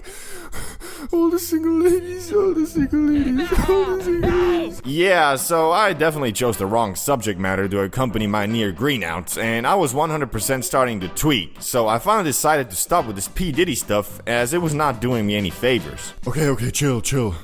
I'll just put on some music. I went in there and did it and made it, you can too. We done came a long way from broken shoes. When you're rich like this, you don't check the forecast, every day it's gonna rain. Yeah. Wait, it can't be. No, not you too. Drip too hard, don't stand too close. Look around, drown up this wave.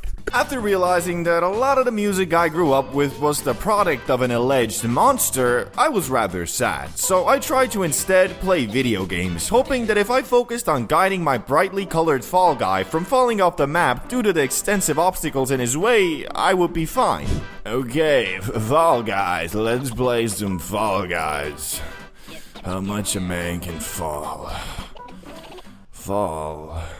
Fallout 4. 20 minutes later.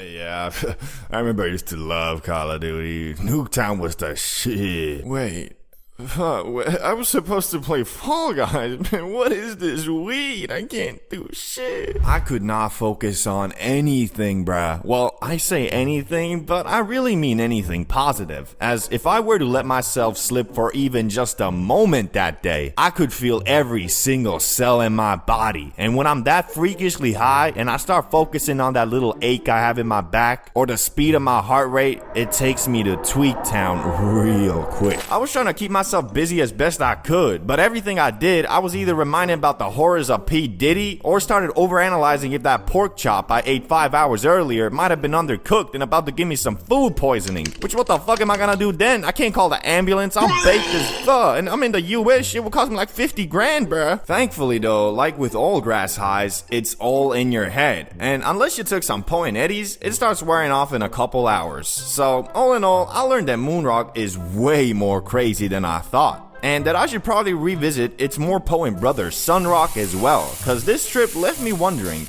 what would happen if I smoked that shit properly? Have you ever met someone who parades the fact that he loves the Zaza, and if you ever say anything bad about it, he gets all defensive and starts frantically arguing about how it's good for you? Like, yeah bro, there are health benefits, but if you're out here doing 8 rips, 4 2 edibles, and half a cart every 12 hours, do you really think you're reaping the health benefits of the Za? Mofo beyond about, it helps with my anxiety and depression. Like bro, what are you anxious about? Worried that the pizza delivery guy might be an assassin? Sounds more like paranoia to me. And have you stopped to think that maybe the depression you're feeling could be because all you does is sit around, eat pizzas, smoke grass, and watch Disney Plus? But people like this aren't the majority, and overall, when you meet a fellow grass eater, you can expect him to be just a normal chill dude who uses the Za to enhance his experiences, rather than rely on it for them. So today, I thought I'd go over some of the coolest dudes I've encountered who consume that lettuce, starting with the Za athlete.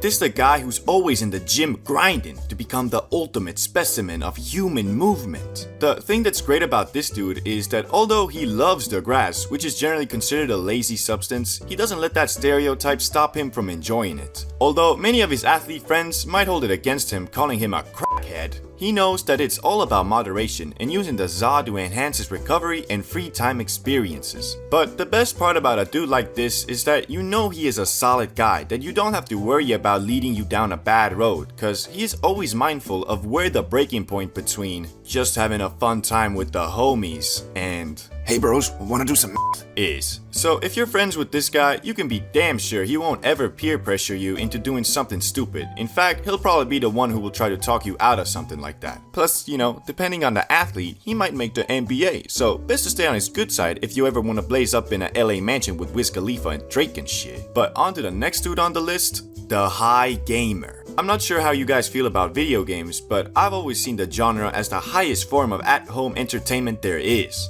Although it is a lot harder to truly get into a game nowadays, when you do, the peaks of fun are much higher than watching a Netflix show, for example. Although that's just my opinion and yours might obviously be different. So you better believe it when I say I love dudes who enjoy gaming in orbit, because that's something that two Zai enjoyers can truly bond over. Now you might be thinking, everybody enjoys playing games, ain't nothing special about it. I'd have to respectfully disagree, because it takes a certain level of power to really sit down while blasted and focused on a video game, cause honestly, most of the time it ends up going something like this. Finally time to play some Elden Ring whilst blasted. This is about to be crazy fun. 20 minutes later. Man, screw this, I'm gonna just watch some TikToks. As you can see, it's not that easy, but if you have a friend who's on the same planet as you and you going through the struggle together in a co-op game, it's much easier to get into. So I for one will always have a special place in my heart for dudes who can actually game while blasted, cause honestly, it's not as easy as you might think, especially if the session lasts over 1 hour. But time for the productive and successful Not gonna lie, these dudes are like a rare Pokemon that you might never come across because the requirements to be a dude like this are rather high, but the power he possesses is godly. This is the dude that has his own business or works like a sales job or something, which is a highly social and time-consuming practice. But somehow this mofo has done all of this while frequently bugging off the Zaza. He's kinda like the Wolf of Wall Street, but instead of doing lines off a lady's you know what I mean. He's out here taking a fat rip and then minutes later closing a massive deal with some company. I met a guy like this only once, and I won't stand here and act like I was not in awe of this man's power. We were all just chilling, faded AF, when this guy got a phone call, and not just any phone call, it was some company he was trying to make a client for the company he worked for. And me being me, all I could think of was, oh shit, dude must be freaking out being that faded, having to deal with something like that. But no, bro calmly told us he'll be back in like 10 minutes, went to the other room and closed the deal, or at least that's what it seemed like. I swear, some people just have a godlike stress tolerance, cause man, I can be out here faded and get a call from my mom to pick up some groceries, and that shit will have me stressing out if it wasn't in my initial plan. I guess what I'm trying to say is, for 95% of people, if you high every day, you're gonna get lazy and content with your position in life. But there are people who can manage to pull off this lifestyle and still be successful, and god damn do I respect that. Although I'd imagine that if they weren't high all the time, they'd be even more successful. But hey, what do I know? Anyway, next guy on the list is the artsy dude. Now, this guy isn't exactly what you're thinking. And yes, I know you're imagining this painter who's always on about, bruh, you just gotta go with the flow. Let yourself be free and you'll find peace. Sorry, but what the fuck does that even mean? Although these guys can be cool, their gimmick gets old pretty quick. The dude I like is more of just a Chad who has a highly functioning imagination. Cause with a guy like this, you always have something to talk about, and they come up with some of the most interesting things. Plus, they're usually not just some hippie dude who enjoys saying shit that makes no sense and expects everybody to think he's deep cause he saw a quote on TikTok and it really resonated with him. He's more of the dude who'll say some master Oogway quote and explain how that funny meme actually says something deep about life, but then ended with, I don't actually know, I might just be too high. And I love that, cause sometimes a mofo is just too high and sees a deeper meaning in something that doesn't have one. But hey, that's just a theory, a high theory.